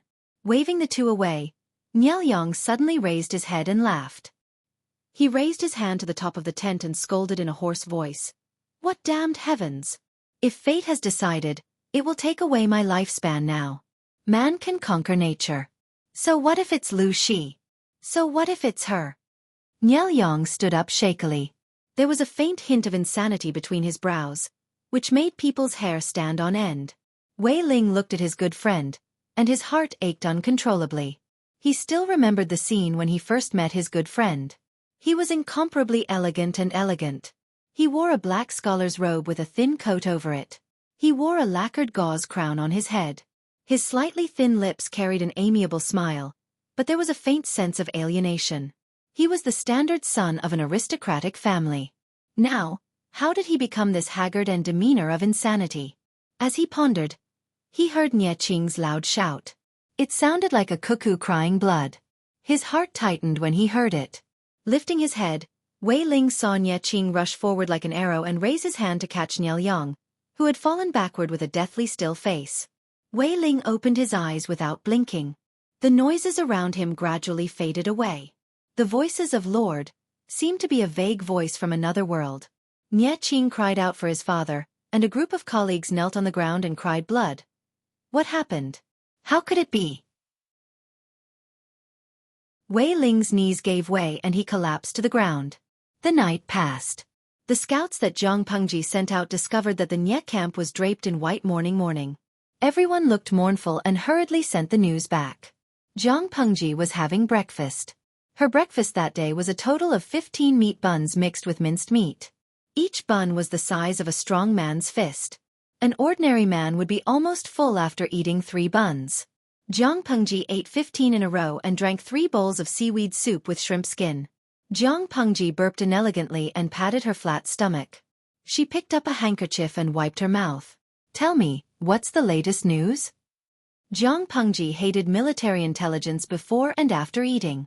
It was fine if there was good news, but bad news would ruin her appetite. The soldier said, "Last night at midnight, Niel Yang died of illness." Everyone in the Nye camp was mourning. The whole army draped in white mourning and hung up white banners overnight. Zhang Pengji was stunned when she heard the news. "No. Is Nye Guangshan that weak? Brother, you're really fast. You're rushing to finish the filming." The live stream room was in an uproar. Zhang Pengji hurriedly pushed the food table aside and hurriedly gathered everyone for a discussion. Everyone looked at each other. Even though they had been looking forward to Niel Yang receiving his bento all day and night, when he really did, it felt like a dream. This brother died just like that? Feng Yi and Sun Lan, who were sitting in the corner and listening, muttered to themselves. It was fine if he died, but he died of anger. This was great. Their lord's image of seeking revenge for the smallest grievance had been completely recorded in history. Thinking of the lord's words and actions that were recorded a while ago, Feng Yi felt that her lord would be slandered by the future generations. Wei Xi asked, "Did the Nye camp really hang up white banners and the whole army draped in white mourning?" Zhang Pengji said, "Zixiao, are you suspecting that it's a trap?" Wei Xi was not sure. Niel Yang was very treacherous, but his body could not withstand a series of blows. Thus Wei Xi said, "It's not that I'm suspecting it. It's just that Niel Yang died of illness. We have to send people to offer our condolences." Zhang Pengji, "Zixiao, are you serious?" Chapter 1502. Although I don't want to admit it, Niel Yang's death seems to have something to do with me. If we send someone to offer our condolences now, I'm afraid that they won't appreciate it. They'll probably think that we're going there to show off our strength. Jiang Pengji felt that whoever she sent would be courting death. Envoys are not to be executed during a battle? Bull*T. This kind of conventional rule could be broken at any time. Which fool would stick to it? Not only did Jiang Pengji and the civil and military officials feel excited, but the salted fish were so shocked that they forgot to eat breakfast. A small group of cute and good-looking people cried until they were out of breath. Topics such as Niel Yang's death and Niel Yang was angered to death by the streamer were also trending. Hearing Jiang Pengji's opening words, many of the salted fish sneered. Long-lasting tea. What do you mean by a little bit of relationship? From the looks of it, the host had no idea what was going on. Tudu Feiqiu. You can't say that. If I remember correctly, Niel Yang is not in good health. Didn't Beauty Ci reveal that Niel Yang had been poisoned in the past? It seemed that it was done by someone from within the Nie family. Niel Yang refused to rest quietly, and the remaining poison greatly reduced his lifespan. Later, it was said that Niel Yang's lifespan was less than half a year. Now that he was dead, the host could only be regarded as a catalyst and not the main cause. The person who really killed Niel Yang was the original murderer who poisoned him. Jiang Pengji was at most an accomplice. Always wicked people want to harm Zhen Sai. He's a Duke of Zhongzhou after all. It's really sad that he's kneeling just like that. Unreal City.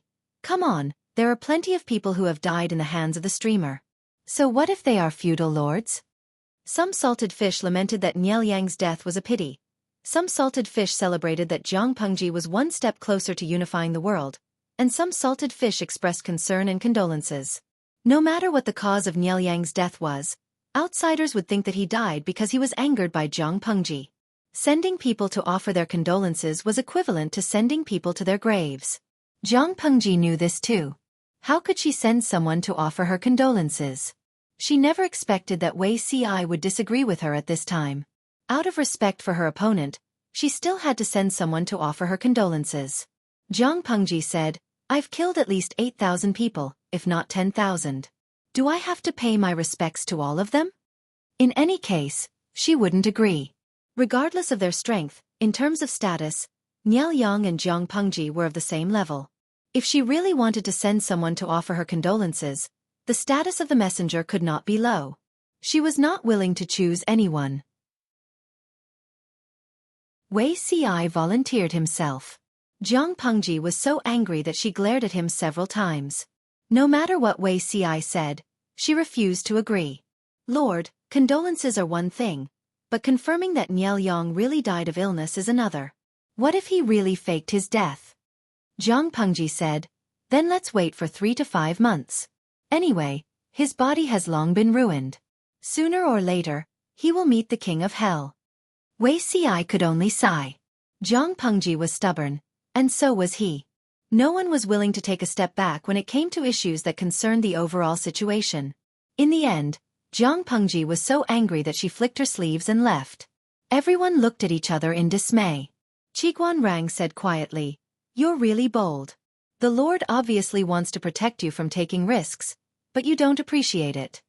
Wei Ci smiled bitterly and said, How can I not know the Lord's intentions? It's just that Niel Yang died of illness.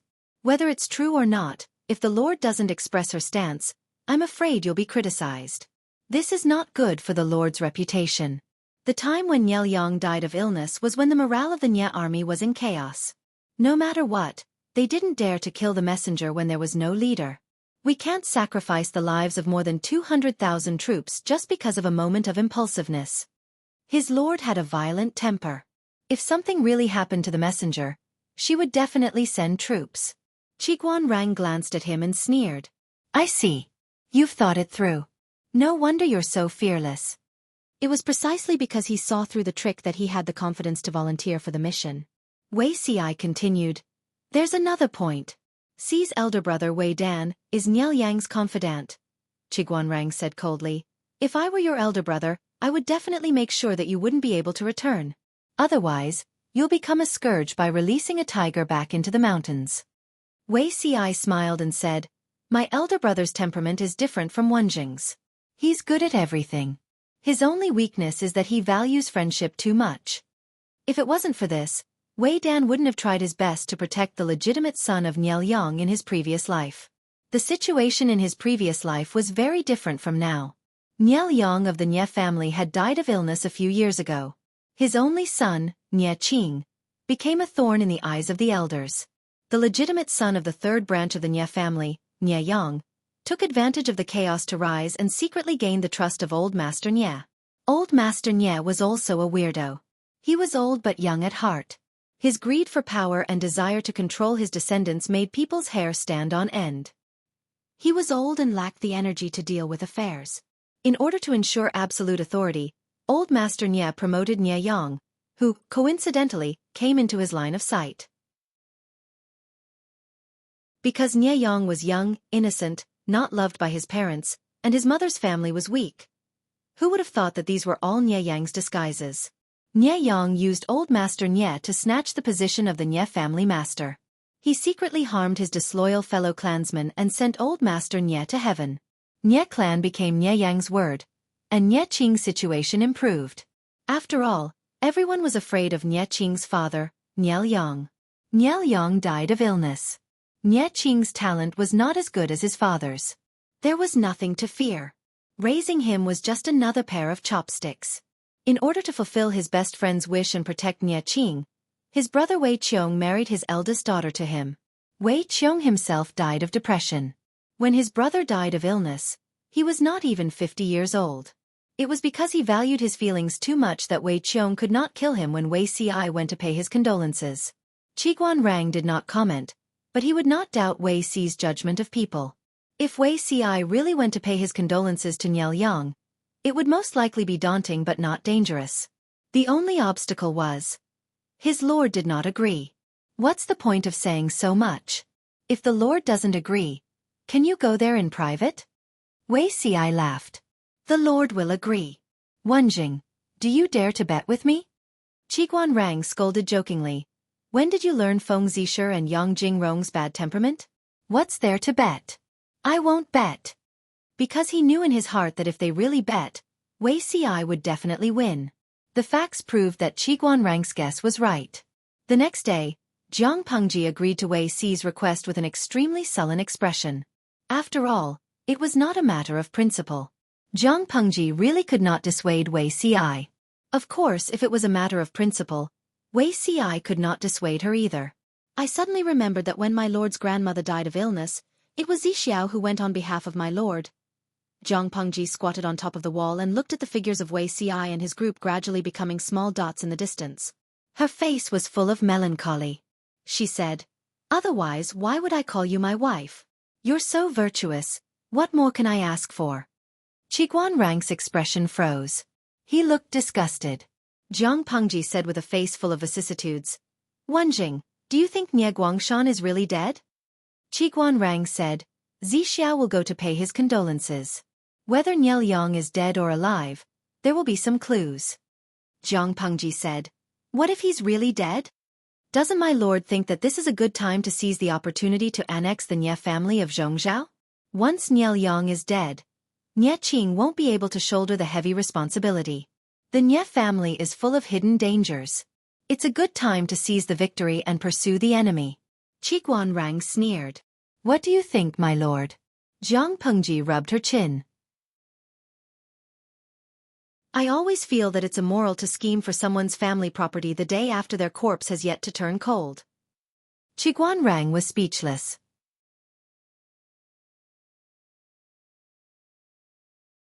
Chapter 1503. Zixiao is too rash. How can the Nie camp still be rational? What if he really doesn't come back? Old Master Sun Wen was very worried about this. The current situation was very bad. Wei Ci running over would be courting death. He understood the logic of Wei Ci's analysis, but how could people worry so much when they were agitated? Not to mention other things, if one or two disobedient and hot-tempered generals wanted to use force, could Wei Ci escape unscathed? If he doesn't come back, more than 200,000 people will be buried with him. Zixiao is not at a disadvantage. Qiguan Rang took a sip of tea and said leisurely, Since ancient times, how many emperors have been buried alive with people, but not even this number. Besides, Zixiao is a loach, it's not easy to catch him. Sun Wen choked. He did not expect Qiguan Rang, who had always been single and unsociable, to crack a cold joke.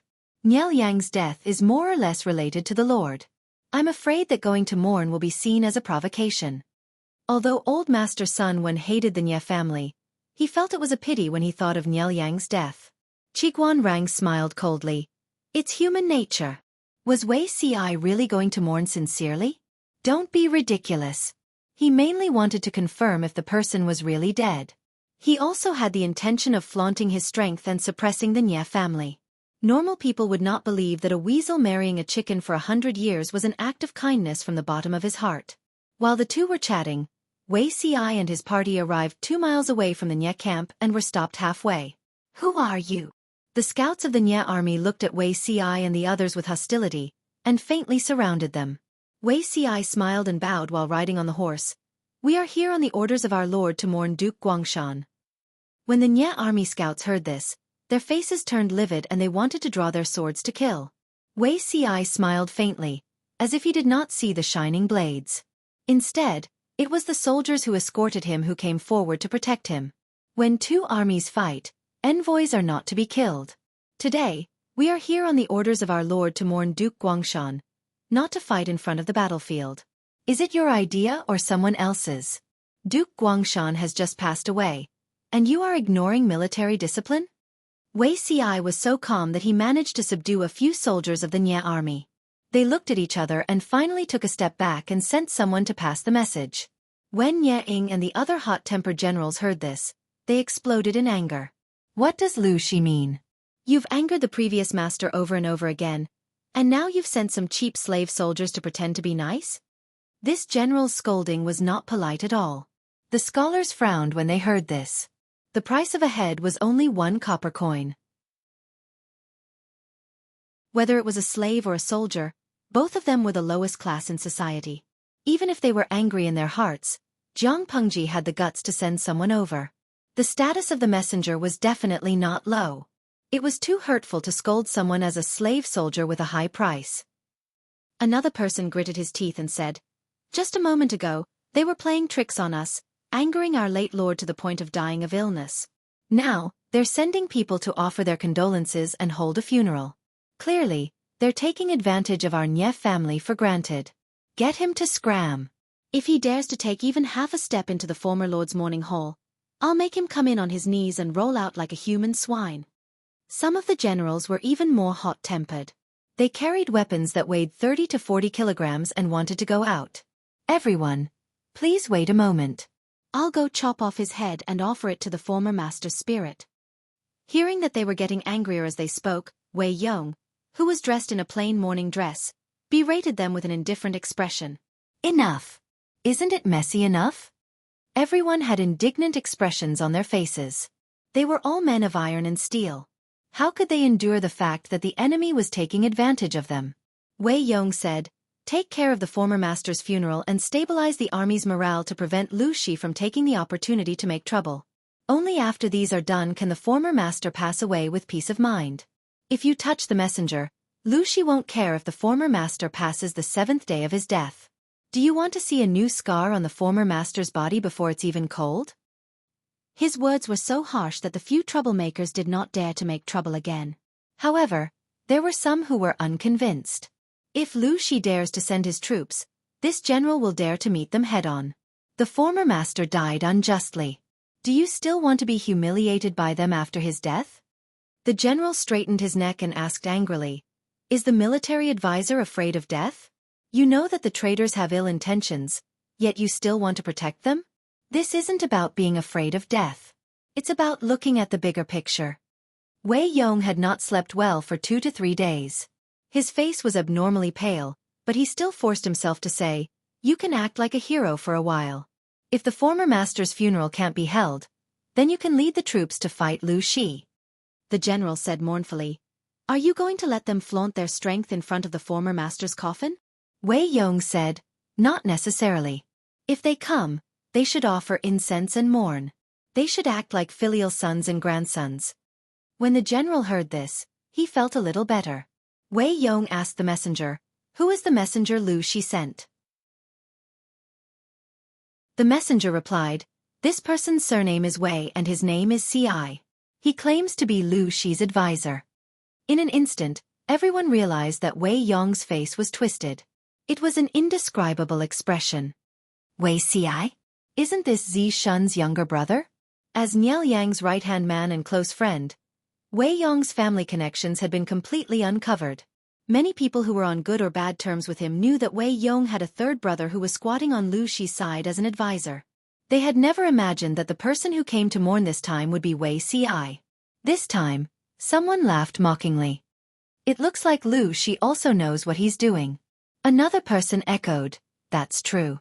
If he didn't know what he was doing, why would he send Wei Ci over? Isn't it because he wants elder brother's protection?" Wei Yong said coldly, "If Wei Ci is the slightest bit disrespectful in front of the former master's coffin, he will definitely kill him himself." When these words were said, those who had other thoughts did not dare to say anything else. Before the former master Niel Yang died, he had entrusted young master Nye Qing to Wei Yong. Wei Yong was the young master's father-in-law and had a strong backing. Fan Chen said to Wei Yong in private, "I've made things difficult for you. Your younger brother is also insensible." Wei Yong said, "Zi Xiao has been a sensible child since he was young and has never caused anyone to worry about him. If he dares to come, he most likely has the confidence to escape unscathed." Fan Chen choked for a moment. "Who gave him the confidence to pull out his swords?" Wei Yong said in a muffled voice. "His elder brother." Because he understood his elder brother's character and knew that Wei Yong would consider the bigger picture. Wei Yong was certain that Wei Yong would not dare to let anything happen to him in front of Niel Yang's coffin. Fan Chen cast a sympathetic look at Wei Yong. With such a troublesome younger brother, Wei Yong was pitiful enough.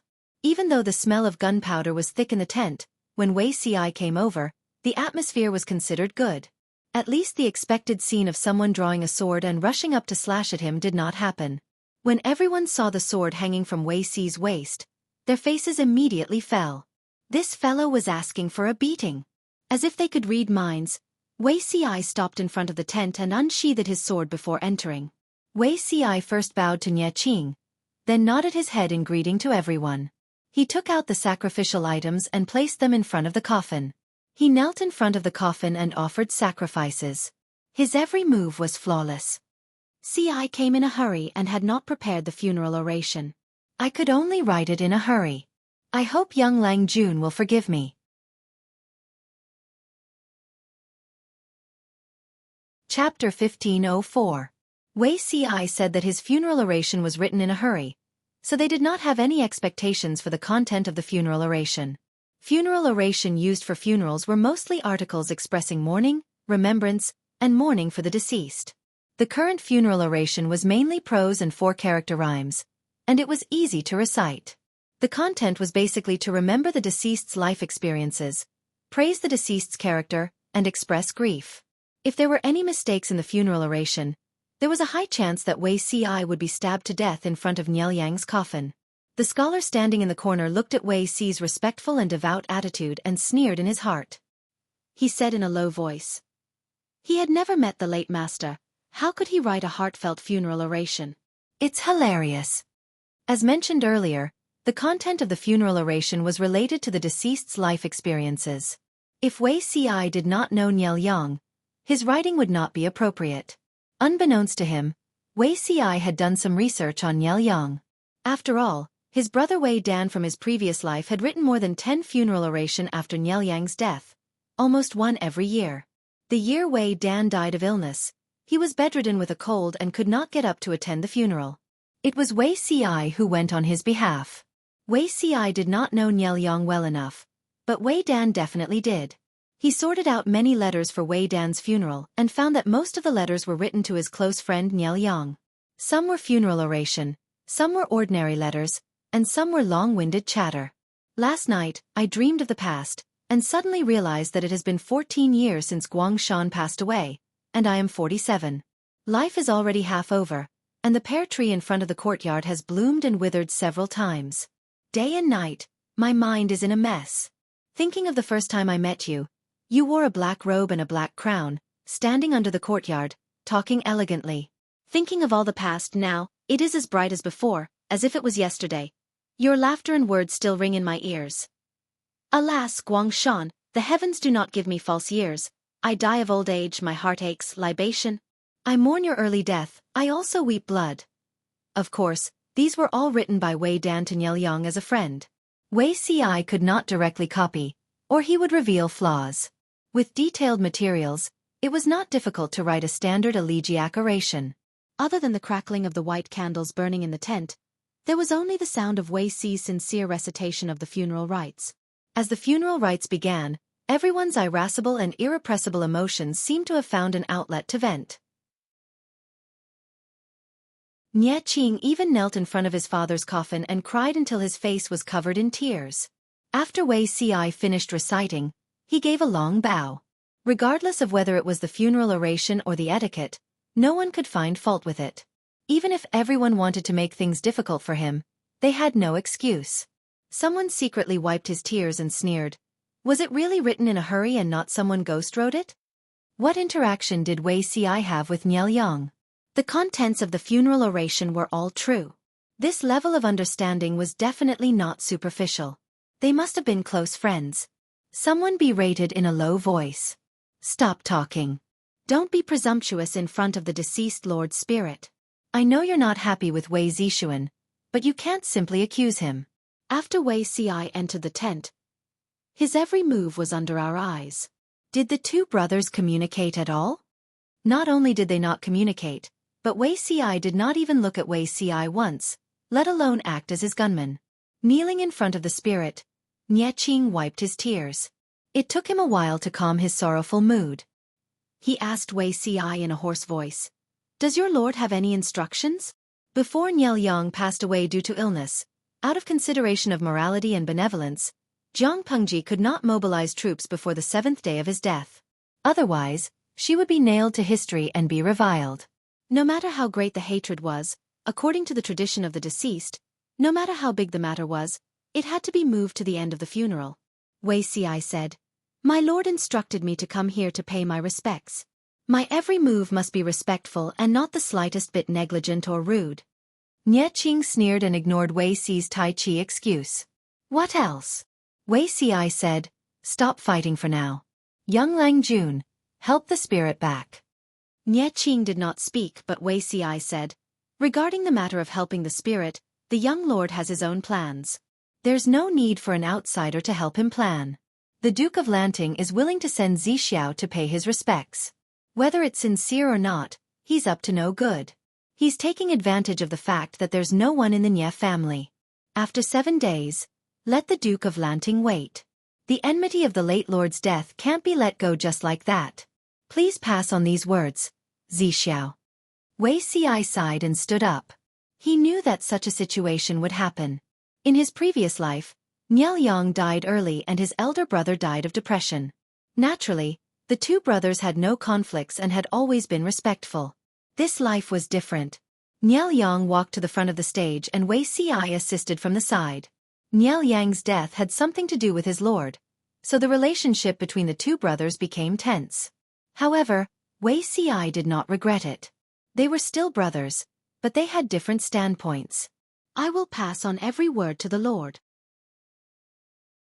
Wei Ci glanced at Wei Ci out of the corner of his eye.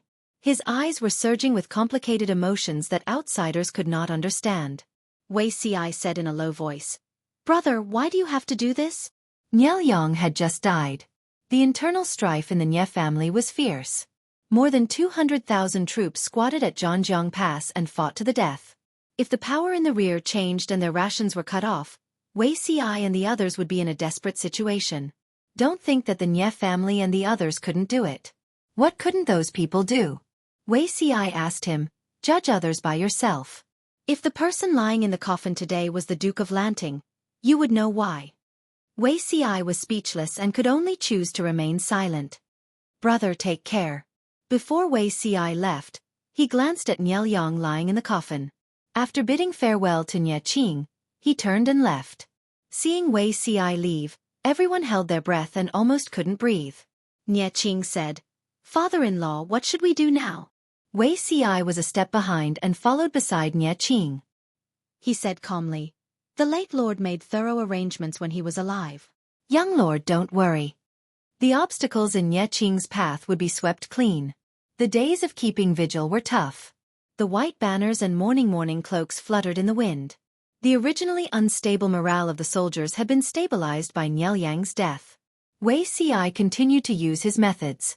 Not only did the soldiers not lose their will to fight, but they were determined to fight to the death because of their grief. Because Nye Qing had lost his father, he had eaten very little for several days.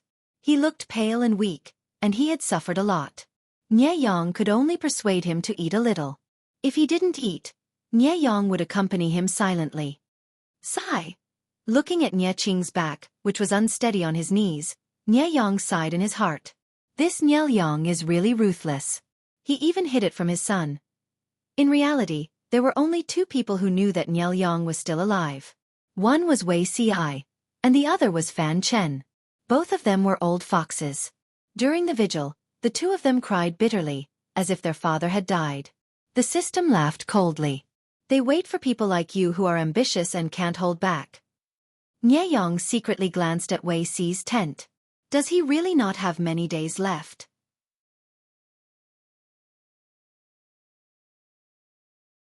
Chapter 1505. After returning to the tent, Wei Ling restrained the sadness on his face and his gaze was once again filled with warmth. Nye Yang, who should have been lying in the coffin, was sleeping lightly on his bed. Nye Yang faintly opened his eyes when he heard the sound of footsteps approaching, and he heaved a sigh of relief in his heart after confirming the identity of the person that had arrived. What's the situation outside? Wei Yong said in a low voice. Everything is going smoothly. We've sent people back in secret, and those obstacles will be eliminated one by one. Thinking back to the dangers of that day, Wei Yong broke out in a cold sweat. Nye Yang fainted. After the doctor took his pulse, he confirmed that his breathing and pulse had stopped. Wei Qiong cried for a long time. He and Fan Chen wiped the body of the late master and changed his clothes. Unexpectedly, Nye Yang coughed softly and slowly woke up. Even though Nye Yang had crawled back from the gates of hell, his body was already unable to bear the burden. He finally made up his mind to pave the way for Nye Qing. Those who obstructed Nye Qing and the Nye clan had to die. The corpses in the coffins were easy to deal with. Nye Yang had death warrior shadow guards by his side. Their appearance and figure were similar to his, and with a little disguise, they could pass off as genuine and deceive people. Unless it was a relative or someone who had been in contact with the corpse for a long time, it would be difficult to tell that the corpse in the coffin was fake. Once Nye Yang really died, he would be able to exchange it with the corpse in the coffin. Even if Wei Ci was reborn, the number of times he had really interacted with Nye Yang could be counted on one hand, and he did not discover any clues at all. In order to keep it a secret, the only people who knew were Wei Yong and Fan Chen, even Nye Qing. It was not that Nye Yang was heartless to hide it from his son. It was only because he knew that Zhang Pengji would send someone to pay her respects and to test if he was really dead. If Nye Qing knew the truth, the possibility of him being exposed was too high. Since that was the case, it was better to keep it a secret and wait for the dust to settle before Wei Yong told him the truth. Nye Yang sneered. I'm afraid they're going to celebrate and hold a banquet to celebrate that I've finally been taken away by the King of Hell. Wei Yong suppressed his heartache, his expression cold. Those people won't live for long. Nye Yang smiled and said, That's true. If the people I sent were faster, they might even be ahead of me. Wei Yong looked at his friend's haggard and weak appearance and felt extremely depressed. Just by looking at Nye Yang's current appearance, who would be able to imagine that he was once the noble son of a gentry clan that was renowned in the capital and possessed peerless elegance? Nye Yang saw the forbearance under his expression and suddenly revealed a faint smile. It's not that I don't remember the promises I made with Zi Shun. It's just that the heavens don't give us false years. You and I are mere mortals. How can we go against the heavens? Nye Yang consoled him. The ancients often said that man can conquer the heavens. How can we know that we are not obeying the heavens? Perhaps Nye Yang was born with a short lifespan. In the future, if Liang Zhen unfortunately passes away, Zi Shun shouldn't be too sad. If after death his spirit sees Zi Shun being implicated by a good person, his heart will not be at ease. Wei Yong said, "If it weren't for this vile person causing mischief and poisoning you, how could you be like this?" Getting to the bottom of it, the symptom lies in the Nye family. As long as I carry the identity, I will never be free. Niel Yang said, "If there's a next life, I'd like to be a commoner and live in seclusion. I'd like to make 2 or 3 friends and go to banquets when I'm free.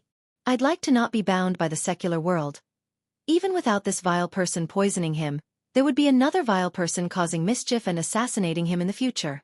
Ever since old Master Nye seized power and stirred up endless internal strife in the Nye family, Niel Yang had seen through this point.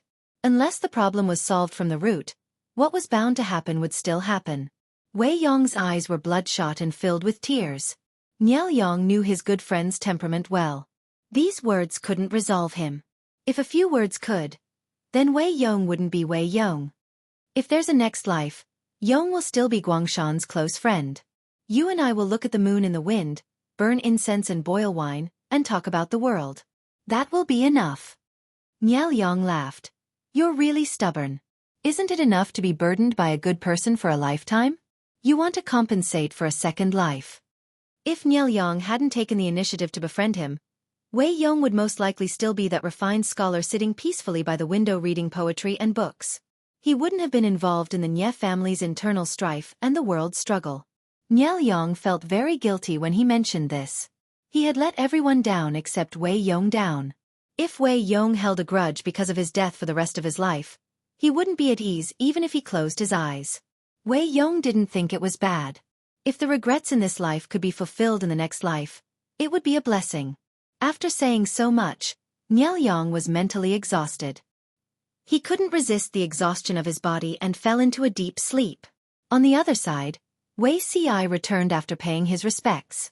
He maintained a contemplative expression along the way until Zhangjiang Pass came into view. Jiang Pengji was relieved when she saw Wei Ci return in good condition. She began to ask about serious matters. "Is Nye Guangshan really dead?" Wei Ci said. "The corpse in the coffin is indeed him. Everyone's performance is flawless." Jiang Pengji sighed. "This dear friend received his bento so quickly. He finished filming in just a few scenes. It's really beyond my expectations. I don't even know if I should continue bullying his son. I keep feeling like I'm bullying him. By the way, they didn't make things difficult for you, did they?" Wei Ci had already learned to automatically filter out words that he didn't understand, such as finished filming and received his bento. "They didn't make things difficult for me, but their morale didn't collapse with Niel Yang's death. Instead, they seemed to be united against a common enemy." Wei Ci was also a smart person. If outsiders wanted to make things difficult for him, they really needed to be capable. If Niel Yang is dead, then so be it. He's still causing trouble for me. Jiang Pengji crossed her arms in front of her chest and said, "Did they have anything for you to say?" The morale that had collapsed due to grief and indignation condensed. Niel Yang was forcibly prolonging his life. Wei Ci completely repeated Wei Lian's words. Jiang Pengji sneered and said, "What do they mean? Are they waiting for Niel Yang to come out of his grave and challenge him for revenge?" Wei Ci sighed and said, "That's most likely what they mean. Then I'll fulfill their wish. I hope that Niel Yang's coffin will be buried by then. Otherwise, it won't look good if it's dug out." As a face tank, Jiang Pengji's ability to attract hatred was indeed incomparable to that of ordinary people. If Wei Lian and the others knew about this, they would draw their swords and fight her to the death. What did she mean? She was just short of saying that she wanted to dig out Niel Yang's corpse and whip it or expose it to the wilderness. The corner of Wei Ci's mouth twitched. He always felt that it was not without reason that his lord was hated so much. When one was her enemy, not only would one's body be tortured, but one's spirit would also be attacked many times. Niel Yang's psychological quality was already high enough, but his lord was too good at infuriating people. Her series of actions could anger people to death. Because of Niel Yang's funeral, the two armies were busy with their own matters and did not make a big move. At the same time, the Nye family of Zhongzhou received the news of Niel Yang's death at the first instance. For a moment, people's hearts wavered and waves surged in the dark. Great! Nye Guangshan's death is really wonderful. He's gone. How can Nye Qing protect the Nye family business by himself? In the end, Won't we have to step in? Otherwise, the Nye family will be swallowed alive by the feudal lords.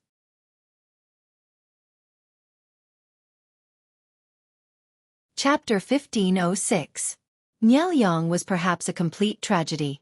When he passed away, other than his wife and mother who would sincerely grieve for him, the other relatives would look solemn and sorrowful, but when they returned to the house, they couldn't help but laugh and celebrate. Among these people, even his father was among them. The relationship between father and son was so thin. Although Nye was the son of the first wife, he wasn't his father's favorite son, nor was he his father's favorite successor. When he stood up to seize the Nye clan, Nye father had been sullen, vaguely viewing this son as an enemy. In his view, Nye wasn't suitable to inherit the family business, and this son wasn't the successor he had personally raised, so what right did he have to take over the Nye clan? Compared to his eldest son, Nye, who was quite opinionated, he preferred his youngest son, who was obedient, sensible, and filial. Ever since he was young, he had personally taken care of this youngest son, whether it was his studies or his life. He was also the son who was most like him in his heart. Fathers always preferred children that resembled themselves. Although he didn't like Nye, he still felt some pity for his eldest son's death. If Nye was alive, he could still support his younger brother in the future. Don't cry. Do you want other families to laugh at us? Father Nye couldn't speak his mind, and he had to pretend to be grieving for his son. He finally had a break, but when he returned home, he still had to listen to his wife sobbing. He was very upset. The wife stopped crying and faintly said, "My son is gone, and I'm not allowed to grieve for him? Your father is really ruthless." Having his thoughts seen through, Father Nye felt as though his secret had been exposed. He couldn't help but fly into a rage out of humiliation. Women don't know anything. What else can you do besides cry? Nye father didn't want to listen to his wife's crying, so he simply got up and went to sleep in his beloved concubine's room. He didn't know how many people died in their dreams that night. The Nye clan was filled with the smell of blood and a haze that couldn't be dispersed. It was late at night, but many people didn't feel sleepy. The news of Nye death gave them a chance to reshuffle. Those uncles and elders who were suppressed by Nye were also eager to try. They all summoned their aides and guests over, preparing to spend the night discussing how to maximize the benefits. However, before they had time to discuss anything, black shadows broke in as if there was no one around. Someone with sharp ears heard the commotion and shouted sternly, "Who's there sneaking around?" The sound of footsteps could be heard as men dressed in black rushed in one after another. They were all holding sharp sabers in their hands. How could the crowd not know what was going on? They all shouted, "Assassin!" Unfortunately, the speed of the reinforcements could not keep up with the speed of the assassins. One by one, they lined up to report to Yen Luo Dian. Some of them had learned martial arts and were able to draw their swords to defend themselves, but they could not withstand the massacre of this group of desperados. Why is it so noisy outside? There were also some who had already taken off their clothes and rested. Not long after, they were awakened by the commotion. As soon as they opened their eyes, they vaguely saw a black shadow standing in front of their beds. They were instantly scared out of their wits. Without waiting for him to call out, the assassin raised his hand and chopped off his neck. Blood splattered all over the ground. The same situation played out in different places. None of the ambitious members of the Nye clan's direct line or collateral line were spared. The next day, the news spread like wildfire. Those who were lucky enough to survive almost wet their pants in fright. Their bodies were drenched in cold sweat and they were glad that they had survived. Panic, fear, relief, anger. Their complicated feelings were mixed together into a ball, causing their hearts to feel stuffy, and their hands and feet to feel icy cold. Who do you think did this? As soon as he said this, the rest of them looked at each other. They did not dare to voice out their guesses for fear that they would be killed. After a while, one of the Nye clan members said, "Most likely, perhaps an enemy?" His answer was disdainful. This large-scale assassination was too sudden. The enemy had obviously planned this for a long time and had planted informants around the target. That was the reason why this assassination was so swift and clean, and it didn't give anyone the chance to rescue or escape at all. How could a sudden idea have such an effect? Apart from that, the identity of the people who died last night was also worth investigating.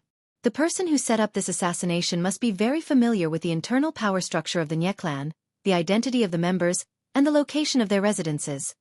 After thinking about it, there seemed to be only one possibility. At this moment, someone suddenly said, "Don't forget what happened to these people before they died." What happened?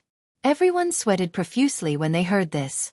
The news of Niel Yang's death had just arrived, and a large number of Nye clan members who had threatened Niel Yang and his son died that night. Not only within the Nye clan, some of the leaders of the forces that were attached to the Nye clan were also warned. It was easy to imagine who was the one who did this. No. Didn't Nye Guangshan die? Could it be that the news was fake and they were deliberately deceiving us? It's not that they were deceiving us. Did you forget that Nye Guangshan had several loyal lackeys around him? Nye Guangshan's plans were meticulous and ruthless. In order for his son to stand firm, he might have instructed his lackeys to clean up a group of eyesores before he died. Among those who died last night, which one of them was content with their lot? Someone said timidly in a low voice. He's not afraid that someone will rebel? So many members of the Nye clan died at once. Wasn't Niel Yang afraid that they would rebel? Of course Niel Yang was not afraid. Using this wave of cleansing, he had also cleaned up the hidden dangers within the Nye clan and once again regained the authority he had lost.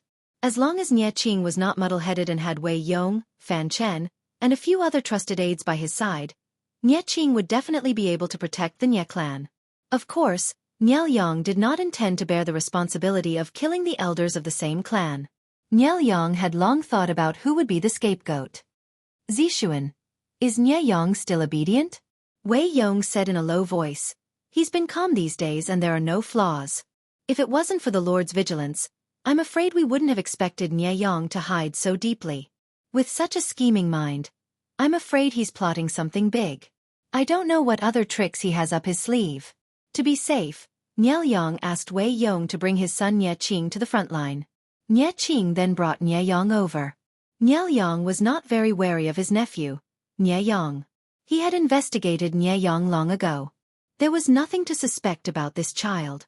He was timid and harmless. There was no harm in keeping him by his son's side. After that, Nye Yang's nightmare called the police, allowing Nye Qing to avoid Jiang Pengji's assassination. This instead aroused Niel Yang's suspicions. Niel Yang did not believe in ghosts and gods. He would always be suspicious of such mythical coincidences. Nye Qing trusted Nye Yang too much.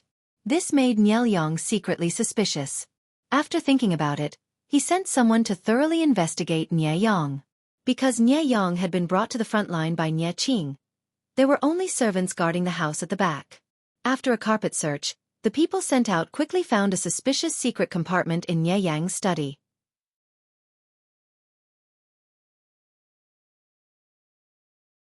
Chapter 1507. After inspection, this powder was exactly the same as the poison Niel Yang had been poisoned with in his early years. Not only was Niel Yang unable to accept this result, even Wei Yong felt it was too absurd. How old was Nye Yang when Niel Yang was poisoned? He was at most 10 years old, a child. What ability did he have to do it so flawlessly? If Niel Yang had not been careful enough to investigate Nye Yang, he would not have been able to discover that hidden compartment, much less find the culprit behind the poisoning. Even if Nye Yang was not the real culprit, he could not escape being involved in the poisoning. Niel Yang laughed self-deprecatingly, the corners of his lips curling into a mocking smile. Hunting wild geese all day, only to be pecked blind by the geese. To think that I prided myself on being smart, yet I was schemed against by a junior, truly laughable. Ever since Niel Yang found out that he had been poisoned, he had re-screened the people around him and secretly sent people to investigate the poisoning. However, no matter how he investigated, he could not find the culprit. Following the clues he had, he would only find a few uncles in the end. However, Niel Yang knew that although these uncles had the motive to poison him, they did not have the time to act. Therefore, the person who harmed him was still hiding behind the scenes. Niel Yang had never let down his guard, who knew that a new clue would appear and he would be caught off guard. Nye Yang was younger than Nye Qing, so why would Niel Yang suspect him? After discovering that there was something wrong with Nye Yang, Niel Yang did not get rid of him immediately. Firstly, he was worried about his son Nye Qing. Secondly, he felt that Nye Yang was really strange, and it was not good to alert the enemy before figuring it out. Thirdly, being schemed against, he had to collect some interest. Nye Yang planned to push the blame of killing an elder of the same clan onto Nye Yang to clear his suspicions. This way, his son Nye Qing could see this person's true face. Wei Yong said, I really don't know how he could have so many schemes at such a young age. He's even more shrewd than an old fox. The moment those greedy and ambitious old foxes of the Nye clan heard that Nye Yang was dead, they could not hold back their ambitions. They never thought that Nye Yang would be able to suppress his nature. To be able to do this, either Nye Yang was innocent and they suspected that he had been mistaken, or Nye Yang's mind was so deep that ordinary people could not deal with him, or could Nye Yang have already guessed that Lord Nye Yang was not dead? Wei Yong voiced out his conjecture. Nye Yang said, what's the point of investigating this now? My body can't hold on for more than a few days. I really have the heart but not the strength. Nye Yang is indeed very scheming, it's a pity. Otherwise he could be Qing Er's right-hand man. Nye Yang was quite satisfied with his son, except for one thing. Nye Qing was too pure and kind. This kind of personality was nothing in a flourishing age.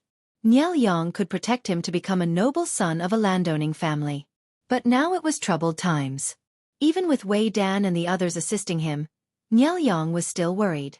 If it wasn't for the fact that he was too pure and easy to bully, Nye Yang wouldn't have had the chance to get close to him. Now, their relationship was so good that it was as if Zhao could never leave Meng, and Meng could never leave Zhao. Since he was sure that Nye Yang was a hidden danger, Nye Yang planned to secretly send people to get rid of him. He wouldn't be able to see these things, but Wei Yong would help him achieve them, and the ending would be similar. Wei Yong said, this kind of person cannot be left for long. It's best to eradicate him as soon as possible. Whether it was Nye Yang or Wei Yong, they were both cautious people, not to mention that Nye Yang was already dead.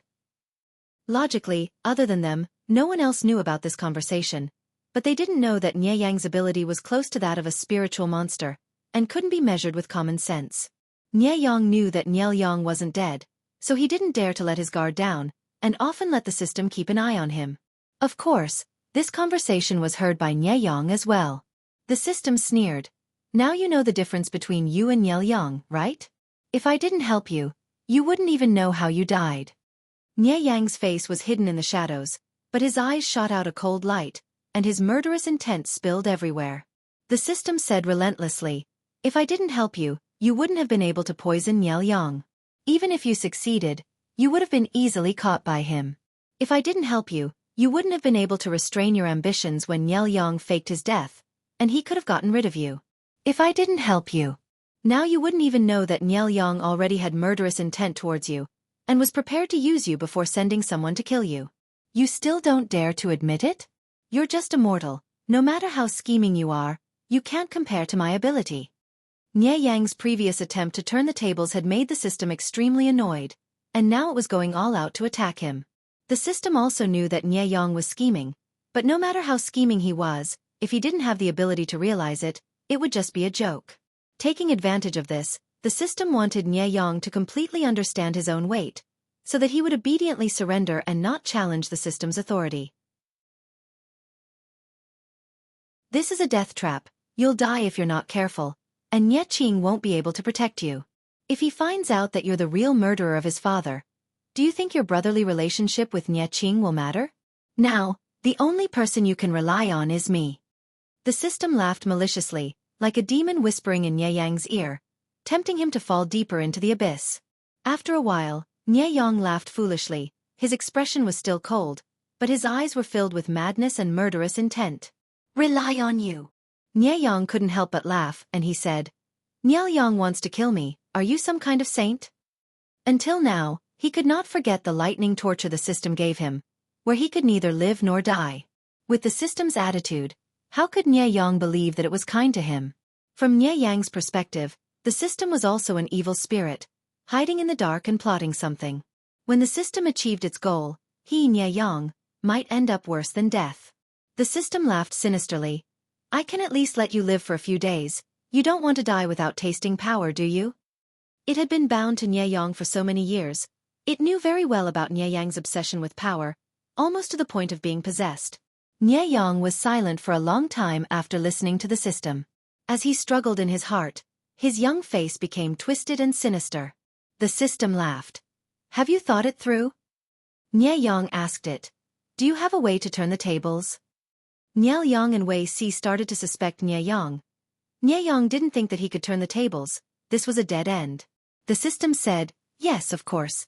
The person who's going to die is Nie Yang anyway. What if you're not Nie Yang? Nie Yang frowned. He didn't know what sinister trick the system had come up with. You mean, you want me to disguise myself as someone else and find a substitute to die for me? That's not easy. Wei Si and the others weren't familiar with him. They could find someone who looked 70 or 80% similar to him to fool them, but Nie Qing would definitely be able to recognize him. Unless the system had the ability to find someone who looked exactly like him, with the exact same height and body shape. As expected of a mortal's thinking, the system is omnipotent. Back then, I could secretly poison you, so naturally, I have the ability to help you out of danger. Speaking of which, if it wasn't for you acting smart and keeping a tail on me, Niel Yang wouldn't have suspected you even if he died. The system sneered. I have something in my hands that can perfectly turn you into someone else and at the same time make someone else perfectly turn into you. With your rotten heart, you should be able to understand what I mean, right?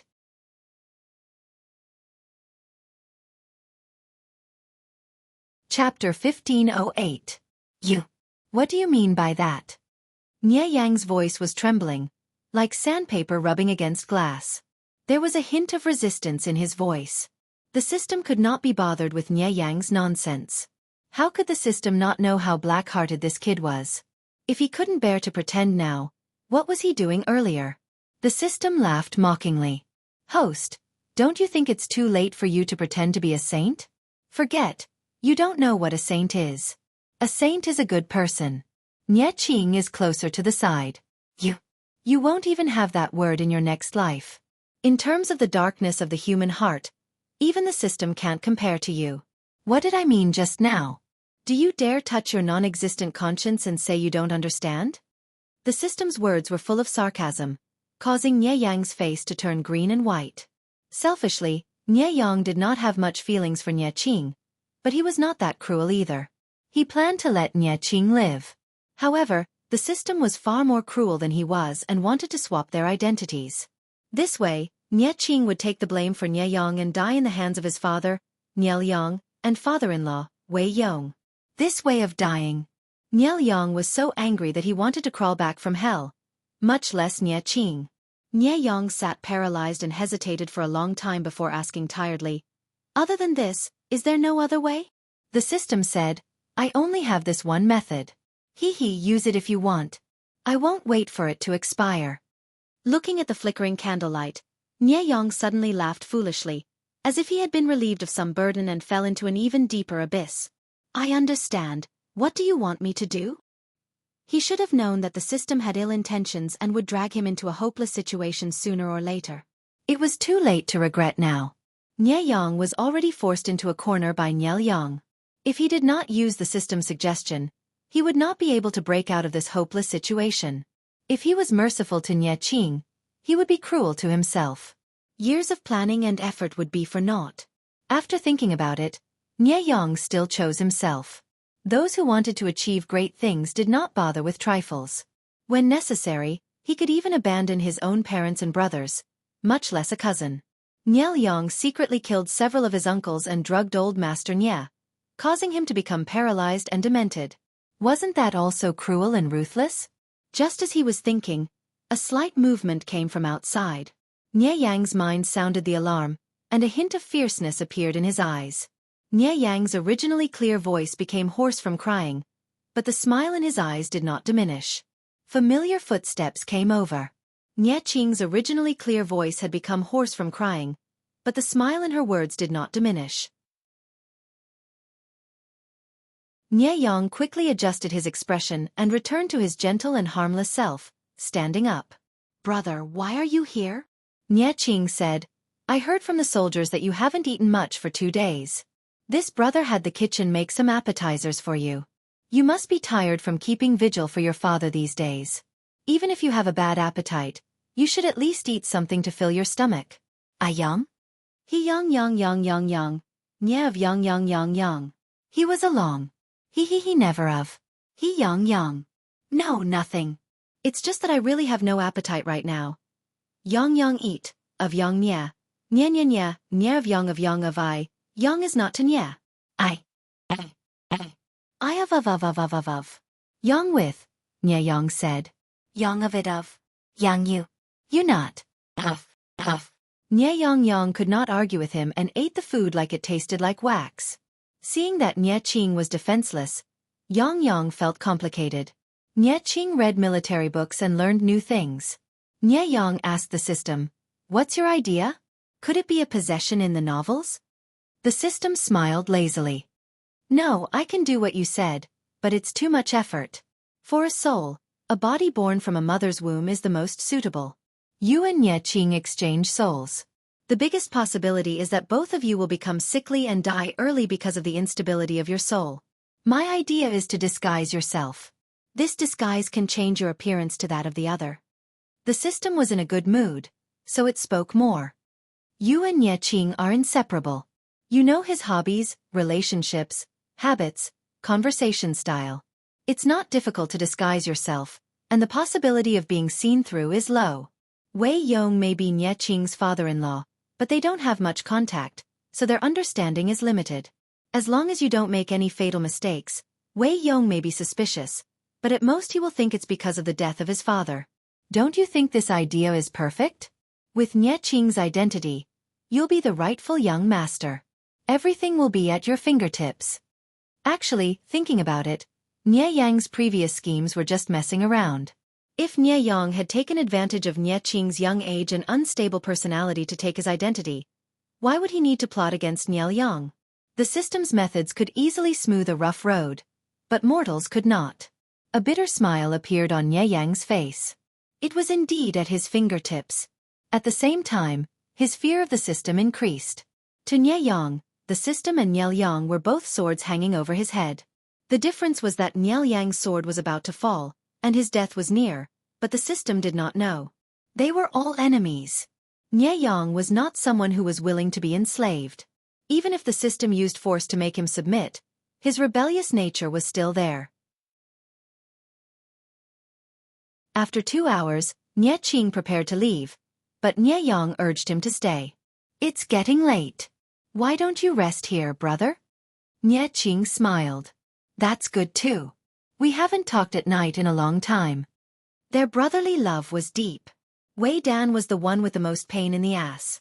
He knew that there was something wrong with Nye Yang, but he could not tell his son-in-law. Fortunately, Nye Yang was surrounded by spies. If he dared to make the slightest movement, what awaited him would be his head. Time passed quickly. Nye Yang's death passed in the blink of an eye. As the eldest son of the first wife, Nye Qing should return to his hometown and let Nye Yang return to his roots. Wei Dan said, "The front lines can still be delayed for a while. Young master can rest assured. After the funeral of the late master is settled, we will take revenge for the late master." Nye Qing was hesitant. "Father passed away, and we don't know what the situation is like in the clan. I'm afraid there will be a storm of blood when we return," Wei Dan said. "Before the late master passed away, he already made proper arrangements. Young master does not need to worry." Nye Qing did not think that his father would even worry about this. An indescribable sorrow welled up in his heart, and his eyes reddened. "Right, this subject wants to borrow someone from young master." "Who?" Wei Dan said. "Nye Yang." "Why does father-in-law want to borrow Ah Yang? He is usually very lazy and leisurely. If father-in-law wants him to do something, don't have too much hope." Nye Qing smiled. "Fortunately, he is still young and has good talent. With more experience, he can become a talent who can take charge of things. Father-in-law should teach him more." Wei Dan felt his stomach ache when he heard this. At the same time, he became more wary. Nye Yang's thoughts were as deep as the sea. Although Nye Qing was kind and romantic, he did not lack any brains. He could hide it from Nye Qing and maintain such a good relationship. It could be seen that he could act.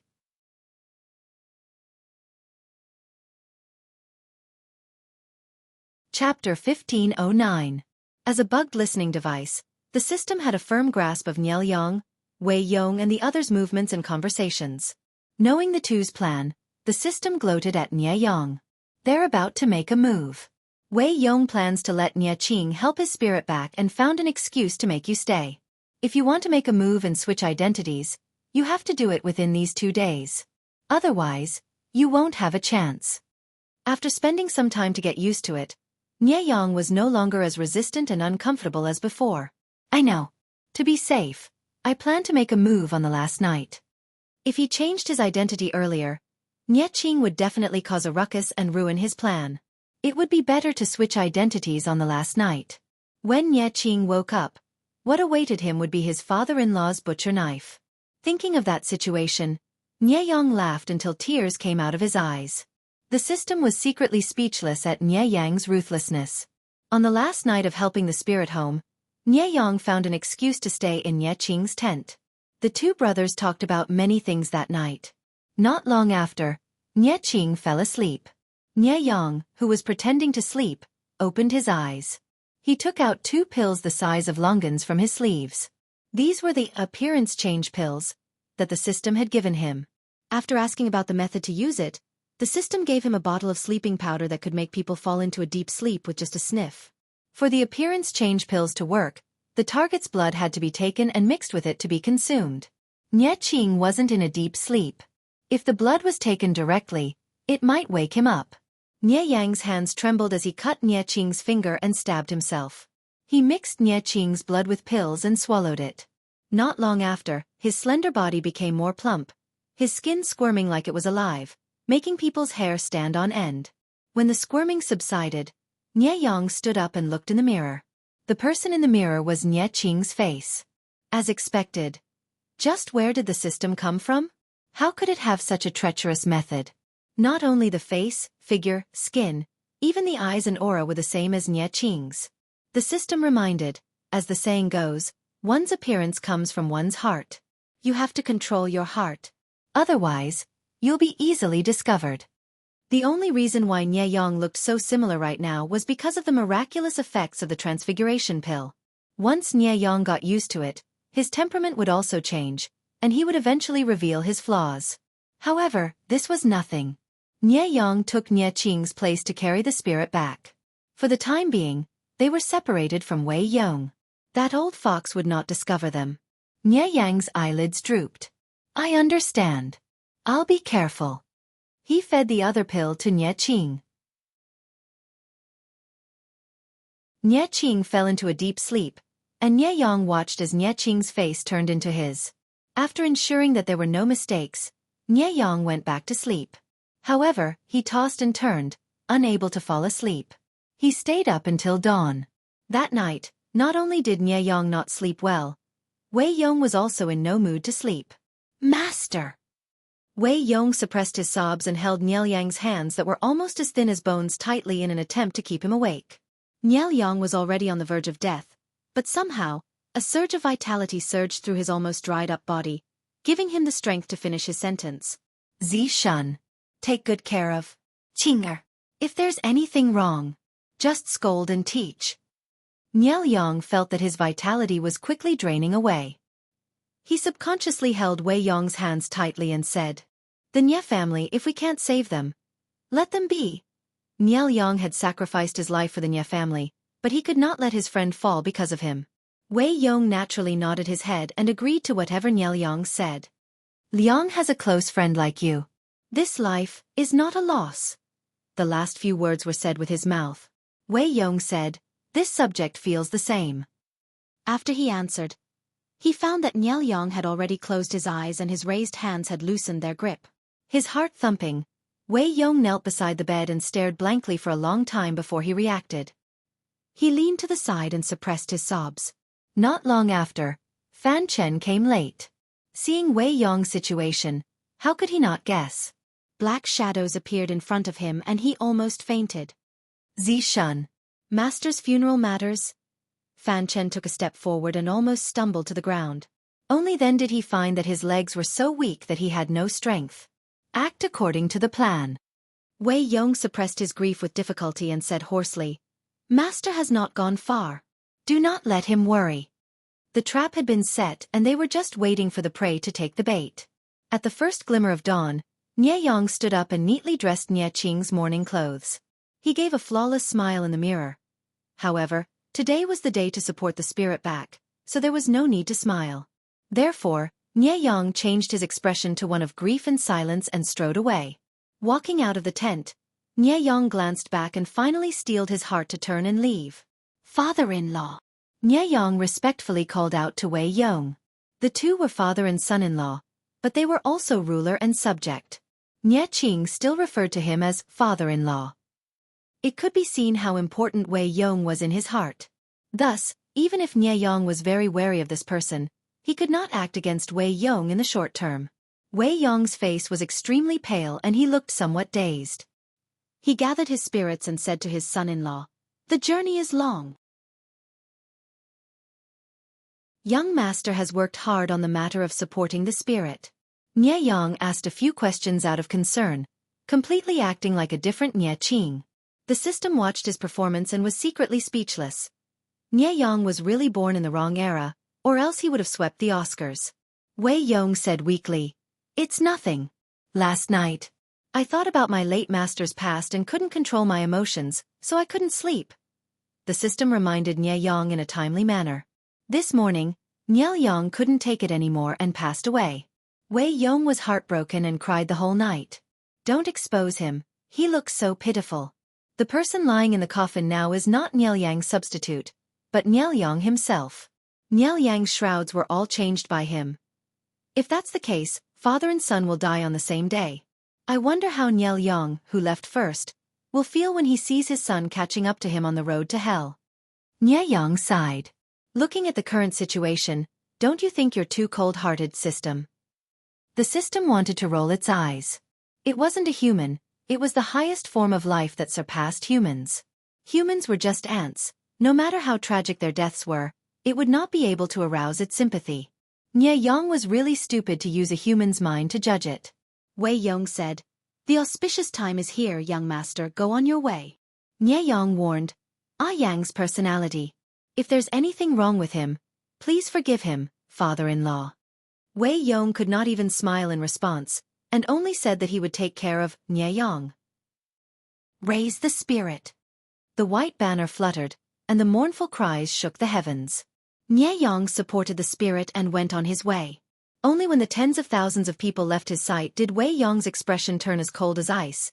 His hands clenched into fists that made people's teeth ache. "Go back."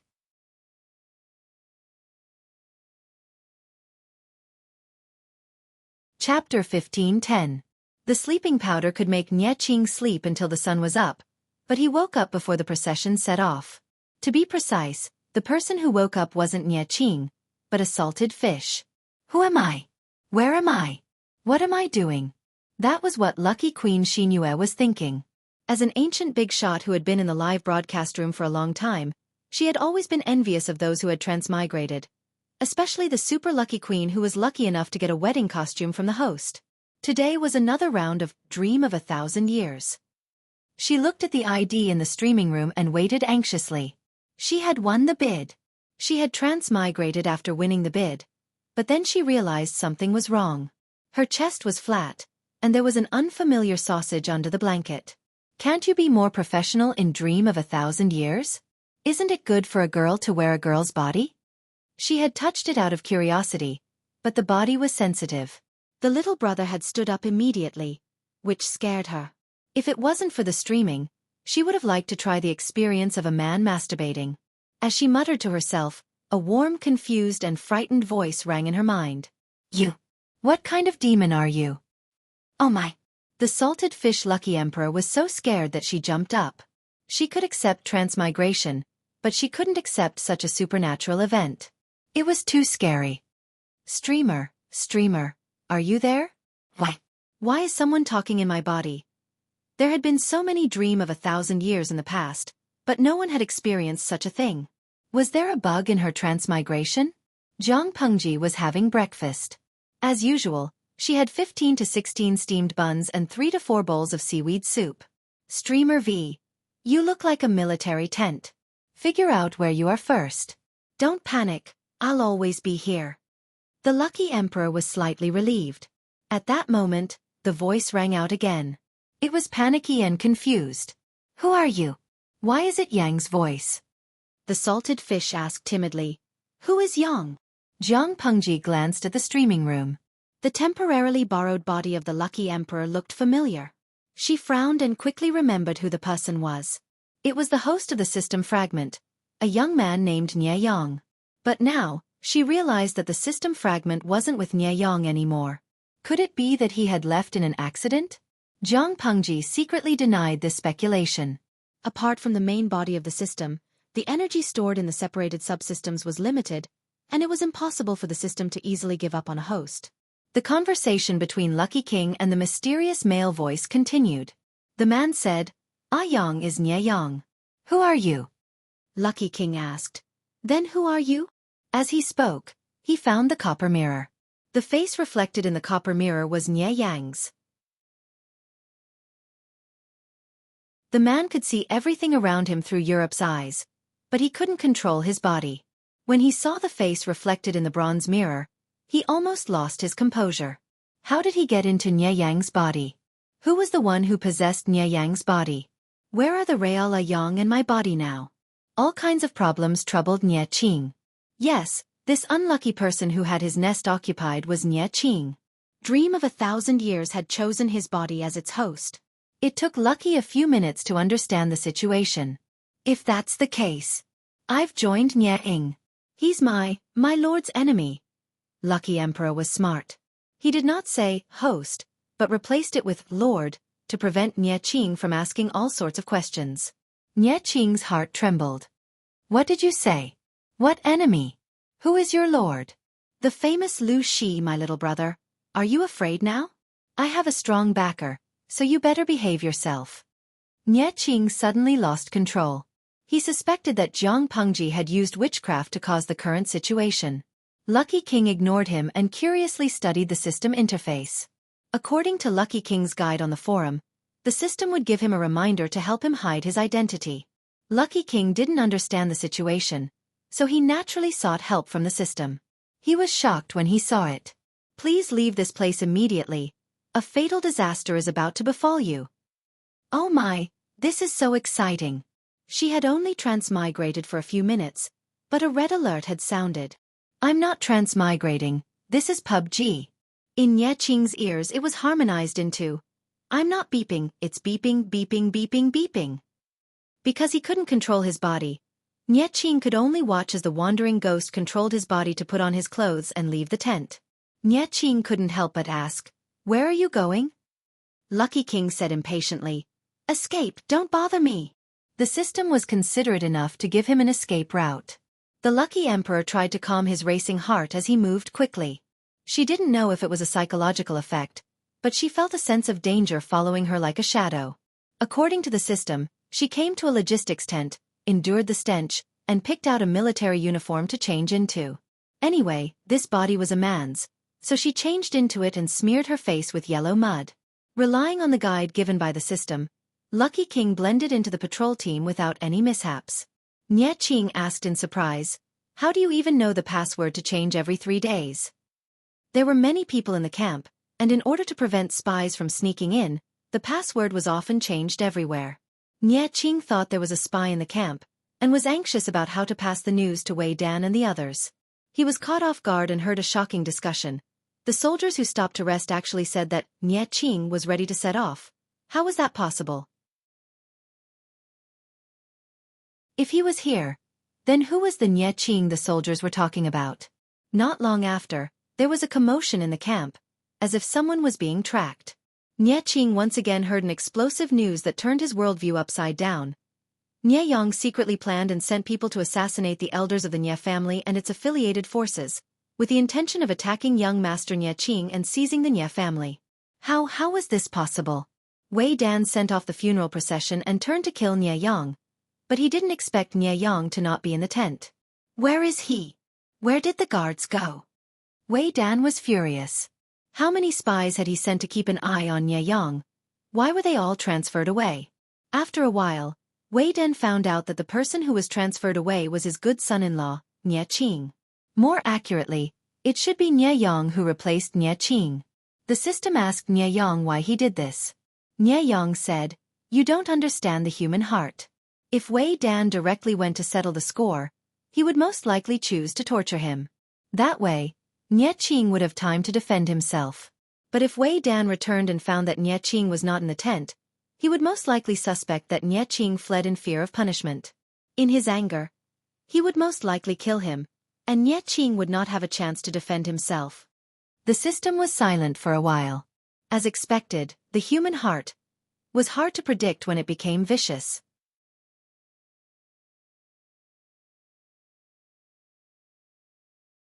Chapter 15:11. Hey! Are you okay?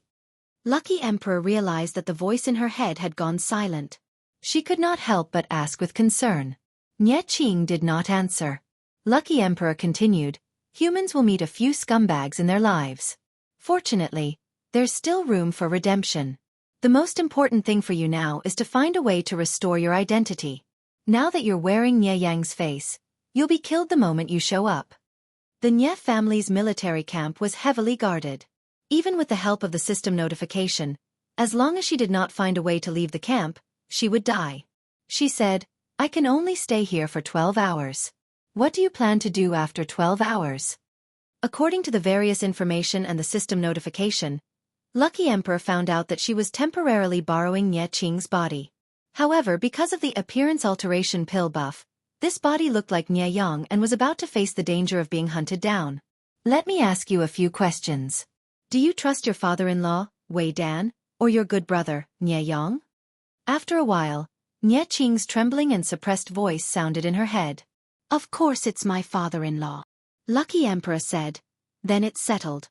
Your father-in-law said that Nie Yang secretly plotted against the Nie family and killed the Nie family's elders. It's very likely that he was the one who poisoned your father. You inexplicably ate the appearance alteration pill and became Nie Yang. Have you ever thought that the real Nie Yang also ate the appearance alteration pill and became you? If that's not the case, how do you explain the people who are supporting you? If he's really your good brother, why didn't he call for you when he suddenly changed his face and identity? If I didn't appear, your father-in-law would have cut you into pieces. Nie Qing was silent for a long time. However, Lucky Emperor could feel his emotions. Under the influence of that strong emotion, even she could not help but feel hatred and pain. I say, think of a way. Even with the system's help, she could not leave the Nie camp. Why? That old fellow Wei Dan had locked down the camp and said that not even a fly could be let out. Her idea of joining the streamer had gone down the drain.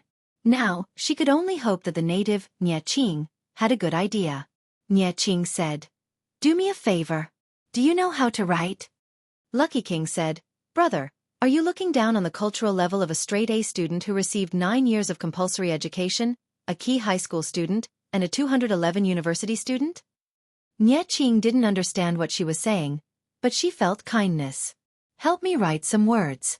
I can't control my body. After all, they were 2 little grasshoppers tied to the same rope. She didn't want to be the first person in the history of Dream of 1,000 Years to die prematurely. That would be too embarrassing. Not only did he not bring back any local specialties, he was also chopped into pieces by the father-in-law of this body. He could not afford to lose face. Nie Qing calmed down and said, Ah Yang. Although Nie Yang understands me, it's impossible for him to know everything. I still have a way to prove my identity. But I need your help. Help me. Help me hide for a while so that father-in-law can calm down. He knew very well how loyal his father-in-law was to his father. If they found out that the culprit behind all of this had escaped, they would have to kill him. Nie Qing would not even have a chance to defend himself.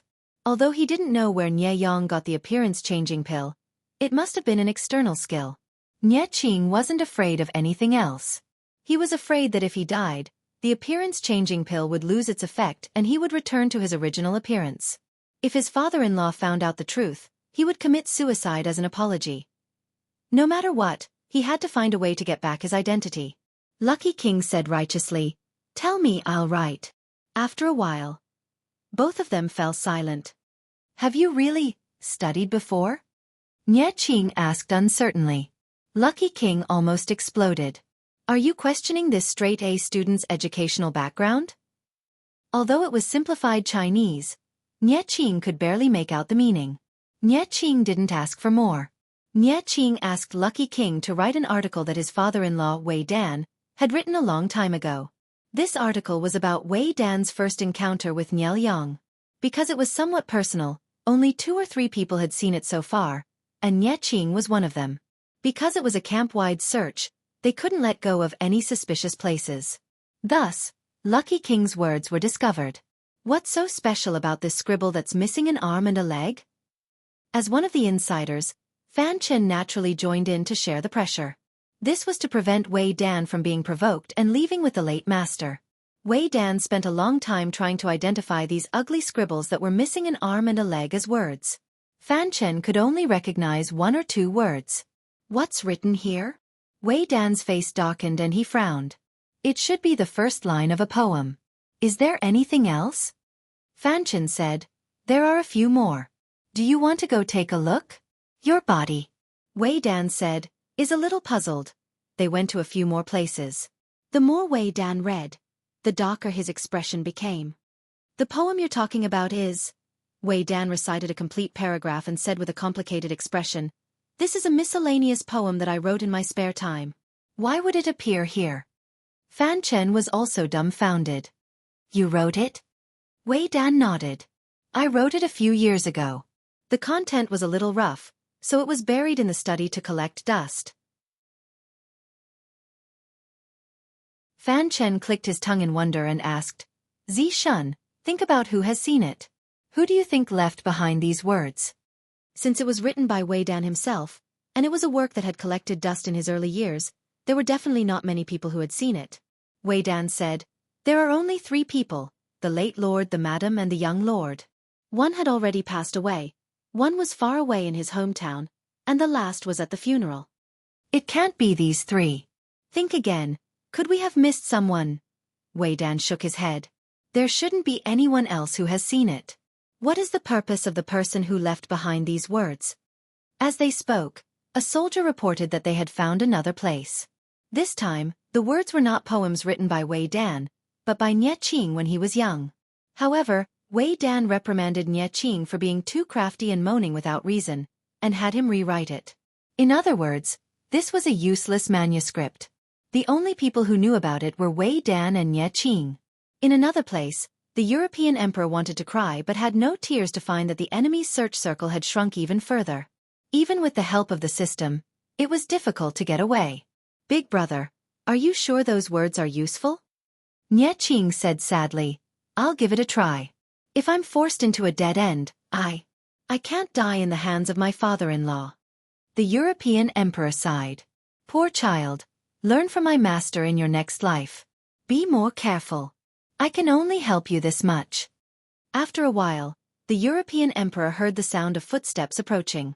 Not long after, several spears were pointed at her head. I think it's a game. It's over. The European emperor slowly stood up from the stable where he was hiding, his hands raised high on both sides of his head. In the distance, 2 middle-aged men dressed in scholarly robes stood. They were Wei Dan and Fan Chen. Fan Chen said, You're quite good at escaping. Did you think about the consequences when you were doing evil? The European emperor could not help but struggle. He grabbed the manger with both hands and shouted at Wei Dan. Father-in-law. I'm your son-in-law. I guarantee it. I also know that there's a painting on the 3rd row of your bookshelf. Wei Dan scolded. Shut up, Fan Chen.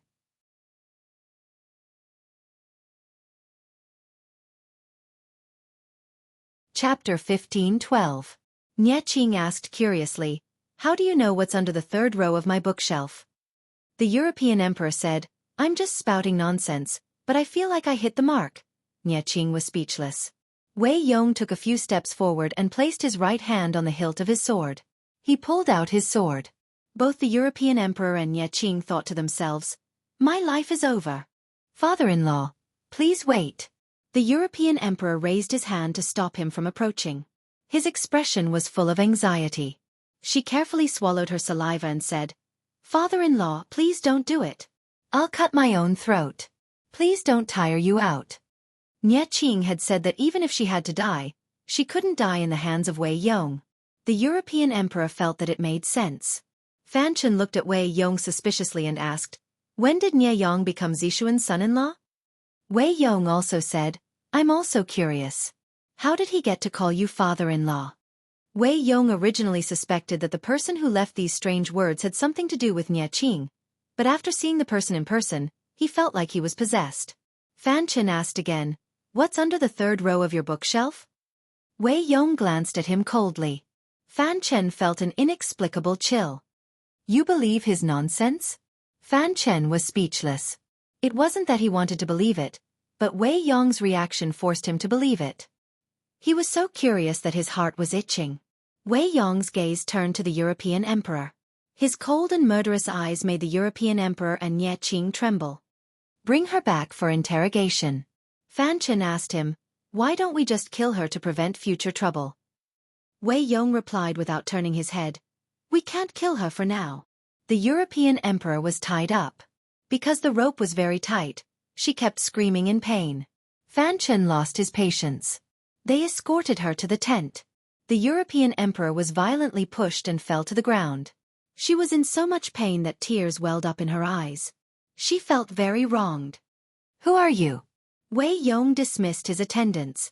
Only he, the European emperor, and Fan Chen were left. I've already called you father-in-law. Who do you think I am? Your son-in-law. She was about to complain when Jiang Pengji sent her a message. She paused and continued. No, to be precise, this body belongs to your son-in-law. Can't you guys have some basic respect for mountain ghosts? I saved your son-in-law and the eldest son of your old master. Is this how you treat your savior? Wei Yong sneered. He was most annoyed by the talk of gods and ghosts. Lucky Emperor said calmly, I used to be a mountain ghost that cultivated in the mountains. Yesterday, I came out to play and found the demonic aura in the camp. Out of curiosity, I came to take a look. I didn't expect to witness such a good show. That man named Nie Yong gave your son-in-law an appearance-changing pill and used it to swap their appearances. Now, Nie Yong has openly taken the position of your son-in-law, and your son-in-law has taken the blame for him. Do you have proof? Lucky Emperor said stubbornly, I don't have any evidence, but you can kill me. I only hope that you can remain calm when you see your son-in-law die under your sword. I'm a spirit of the mountains, shapeless and formless. If this body dies, at most my soul will leave, but your son-in-law won't be so lucky. After listening for a while, Fan Chen was confused at first, then shocked. You're really a spirit? Lucky Emperor said according to Jiang Pengji's remote guidance. You're really forgetful. Wasn't the demon empress before Zhongzhao was destroyed a wooden figure? Even an ambitious spirit can run to become an empress. Why can't a well-behaved mountain ghost come out and do good deeds? The news that the demon empress was a wooden puppet spread like wildfire among the people.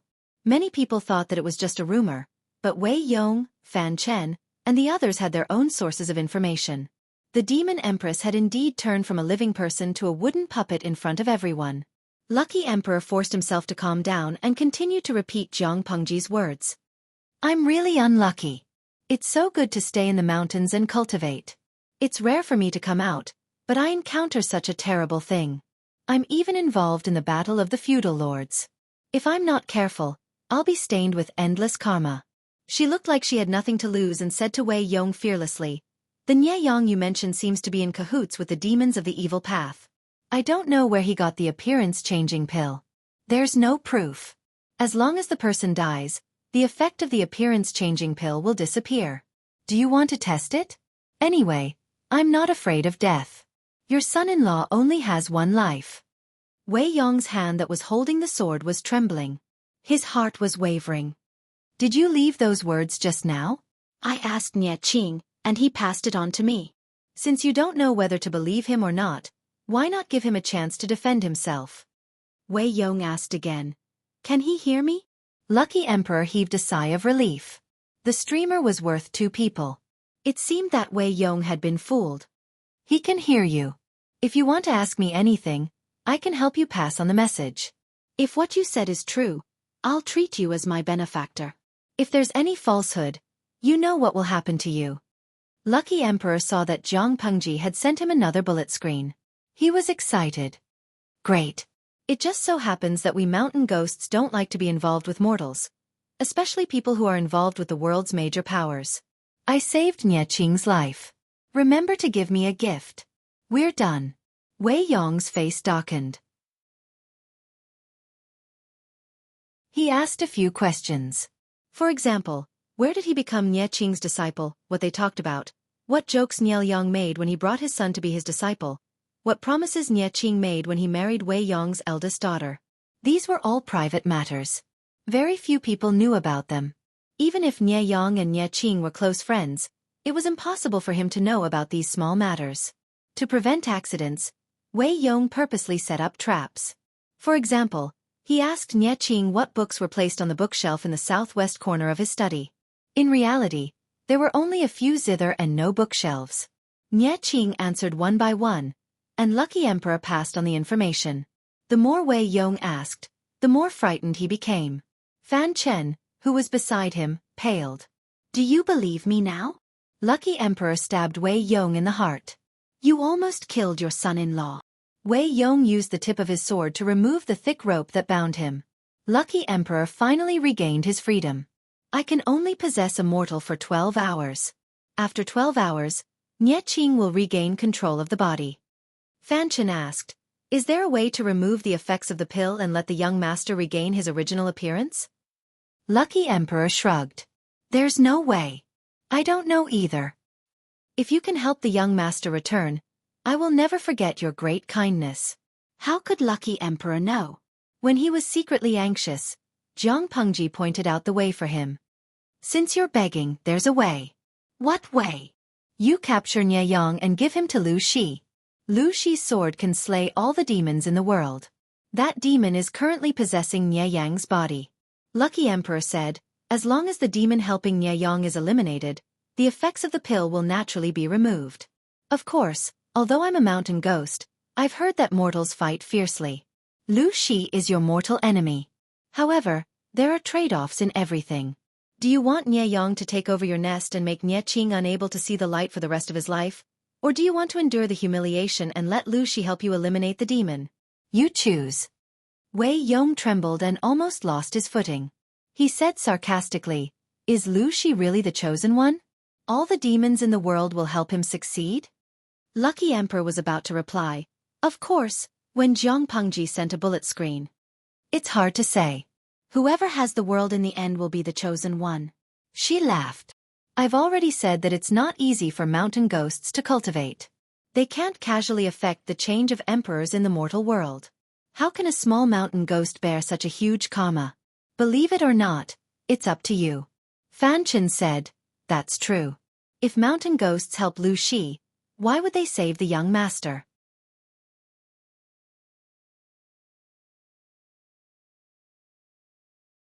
Chapter 15:13. Oh Huang said this with a fake smile, but deep down, she was very upset. She didn't understand.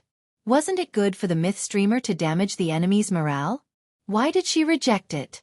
Jiang Pengji's reason was simple. First, she had the strength to defeat the Nie family. There was no need to take this shortcut. Even if she won, it would not be honorable. Instead, she would be criticized as destiny. It sounded nice, but it was useless against those who were strong. How could she feel good if she said that she got her results by luck? Second, and this was also the most important reason, she wanted to take the opportunity to get rid of the system fragment. Other than the god-slaying sword in her hand, ordinary people could not deal with a spiritual life like the system. It was useless to kill Nie Yang. The system fragment would find a way to escape. If she missed this opportunity, it would be difficult to catch it in the future. To put it bluntly, this thing was a pile of **T. It would always jump out to annoy her when she didn't expect it. Killing it would solve the problem once and for all. Jiang Pengji did not explain to Oh Huang. Oh Huang could not ask in front of Wei Yong and the others. She could only bury her doubts in her heart. At that moment, Nie Qing's voice sounded. She asked a question that caught her off guard. Didn't you just say that Lu Shi is your lord? Why did you change your mind? Are you someone sent by Lu Shi or are you a mountain ghost? With Jiang Pengji's help, Wei Yong was coaxed, but Nie Qing was not so easy to fool. She still remembered that Oh Huang had told her that Jiang Pengji was her lord. Since she called her lord, It was obvious that she had a point. Nie Qing said sternly, "Don't lie to my father-in-law." Oh Huang was secretly sweating. He blamed himself for talking too much. It was not easy to smooth things over. Because Jiang Pengji could not hear the conversation between Nie Qing and Oh Huang, she could not help her. She could only rely on herself. Fortunately, she was quick-witted and thought of an excuse. "Didn't I say that just to appease you? If my lord was really Lu Shi, would I help you?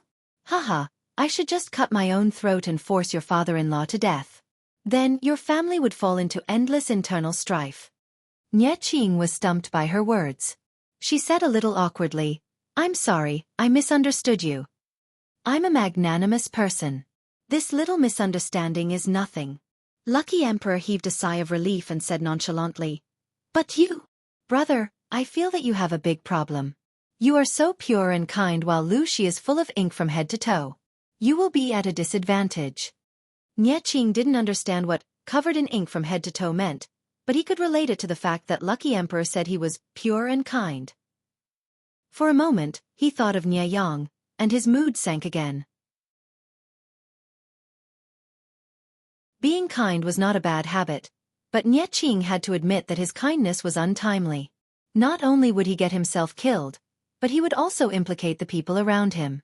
This time, he was lucky enough to run into the mountain ghost, and his father-in-law did not kill him. If he were to fall into the same trap again, would he still be so lucky? Nie Qing's talent was not bad. It was just that he usually liked to think in a positive direction. After this experience, he should have truly matured. It's not a bad thing to be kind. If you were in a peaceful era, you would have made friends all over the world. But it's a chaotic world now. Your father is gone, and no one can shelter you from the wind and rain. You can't continue being so pure. Lu Shi is too black-hearted. He's full of schemes. If you don't work hard, how can you protect your father's hard work? Nie Qing revealed a bitter smile. "Thank you for your guidance, fairy." Lucky Emperor was stunned. He could not help but hug his head in frustration. She was on the streamer's side. Why would she comfort the leader of the opposing camp? Would the streamer expel her as a fan if she knew? Jiang Pengji did not know, and even if she did, she would not say anything. After all, the salted fishes were there to have fun and experience transmigration, not to be her subordinate and work for her. Jiang Pengji could not restrict the salted fish's preferences and choices. She would choose to respect them. Lucky Emperor comforted Nie Qing, which showed that he was a kind and simple salted fish. After settling Nie Qing, Lucky Emperor said, "Don't you need to send people to chase the Real Nie Yang?" Wei Ming said, "There's no rush. The spiritual support team is not fast. They can catch up in a day." Since that was the case, Lucky Emperor was not in a hurry. Just as she did not know what to say, Jiang Pengji reminded her to take advantage of Wei Ming. "I helped you and saved Nie Qing's life. The deal is done. Thank you for your patronage." Wei Ming maintained his poise. "Just tell me what you like, fairy. We will definitely give it to you." "Haha, I like forthright people like you. My anxiety today was not in vain. I was afraid that I would turn into a box the moment I landed. If not for her quick-wittedness, coupled with the system's notification and Nie Qing's assistance, she would definitely be dead. Now that the danger was averted, she would not be able to live up to her anxiety if she did not extort more good things." Lucky Emperor's first reaction was accessories. "Headwear. I want a set of headwear. I heard that Lu Shi sent a set of headwear for women. Is it still there? I want that." Wei Ming and Fan Chen's expressions were a little ugly. Even though Nie Yang had cleverly resolved the humiliation of sending a headwear for women, he was not happy to mention it. Lucky Emperor just had to rub salt into his wound. "I burned it as a sacrifice." Wei Ming's tone was slightly cold. "What a waste of God's gift," Lucky Emperor said. "Then, find a similar set." What a bunch of wastrels. Did they not know how expensive the set of gifts given by the host was? A tycoon offered 10 million but refused to sell it. Although it was a military camp, there were many spoils of war. If one looked carefully, one could find gold, silver, and jewelry. Wei Ming sent someone to search for a box for Lucky Emperor as a thank you gift. Naturally, Lucky Emperor wanted to accept all of them. However, The system reminded her that there was a weight and volume limit when she teleported back. If she exceeded the limit, she would be in trouble. Why is this happening? Lucky Emperor could not help but feel distressed. She wanted all of these treasures.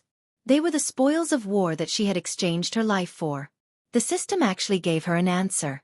The Dream of 1,000 Years event is not only to repay the audience's long-standing support, but also to correct history and ensure that the world does not collapse. If the experiencer takes too many items, it is very likely to cause a deviation in the historical timeline. Please understand. Lucky Emperor expressed her understanding towards this explanation. It was a pleasant surprise that she had gained something this time. She was not a greedy person, so she quickly calmed down. She endured the pain of picking and choosing. As far as the system allowed, she chose what she thought was the prettiest, the most favorite, and the most valuable. Xueqi could not stand it anymore.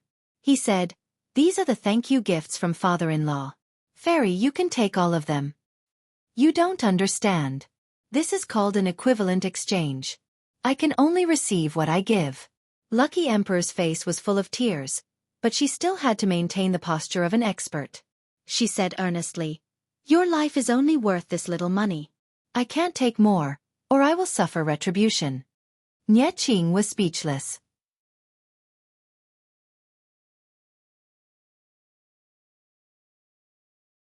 Chapter 15-14.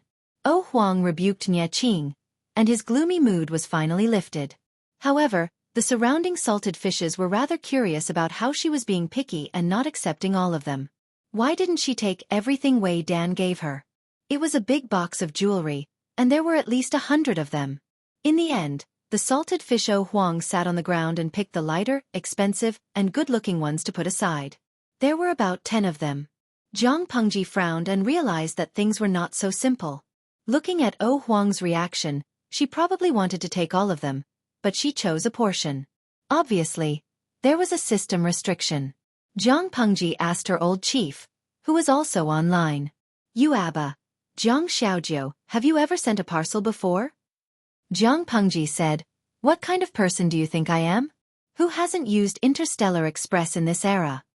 Yuaba, express delivery is also about the most important thing and the continuation of the wait. In layman's terms, Dream of 1,000 Years was the most important thing, including the transportation and the return ticket. More than that, there was an additional price to pay for the continuation of the wait, which ordinary people could not afford.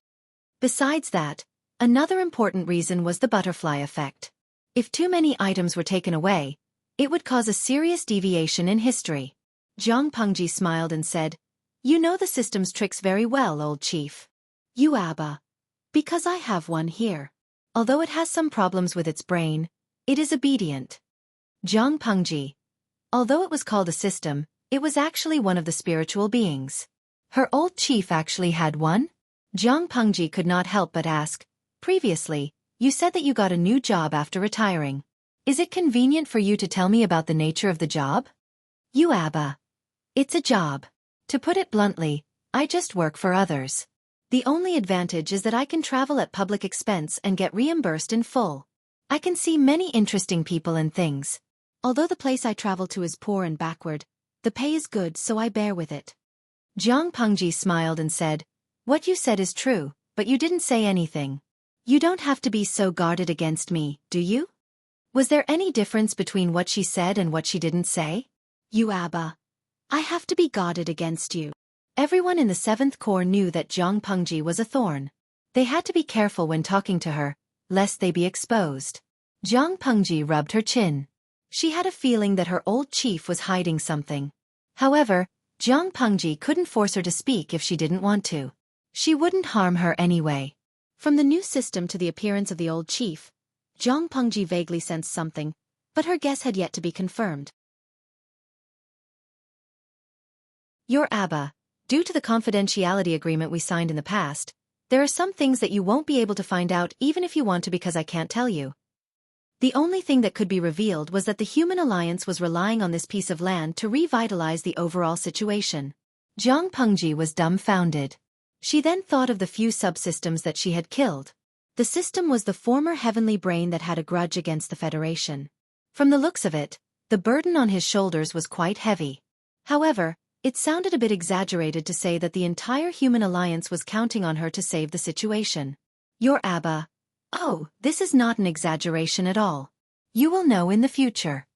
Jiang Pengji was kept in suspense and her heart was itching. It was fine if she didn't know that there was such a secret, but the old general told her that there was a secret but refused to tell her the content. This was too much. Old chief, do you know of a genre of online novels called fast travel? Jiang Pengji was about to probe further when the old chief's meat bun profile picture immediately darkened.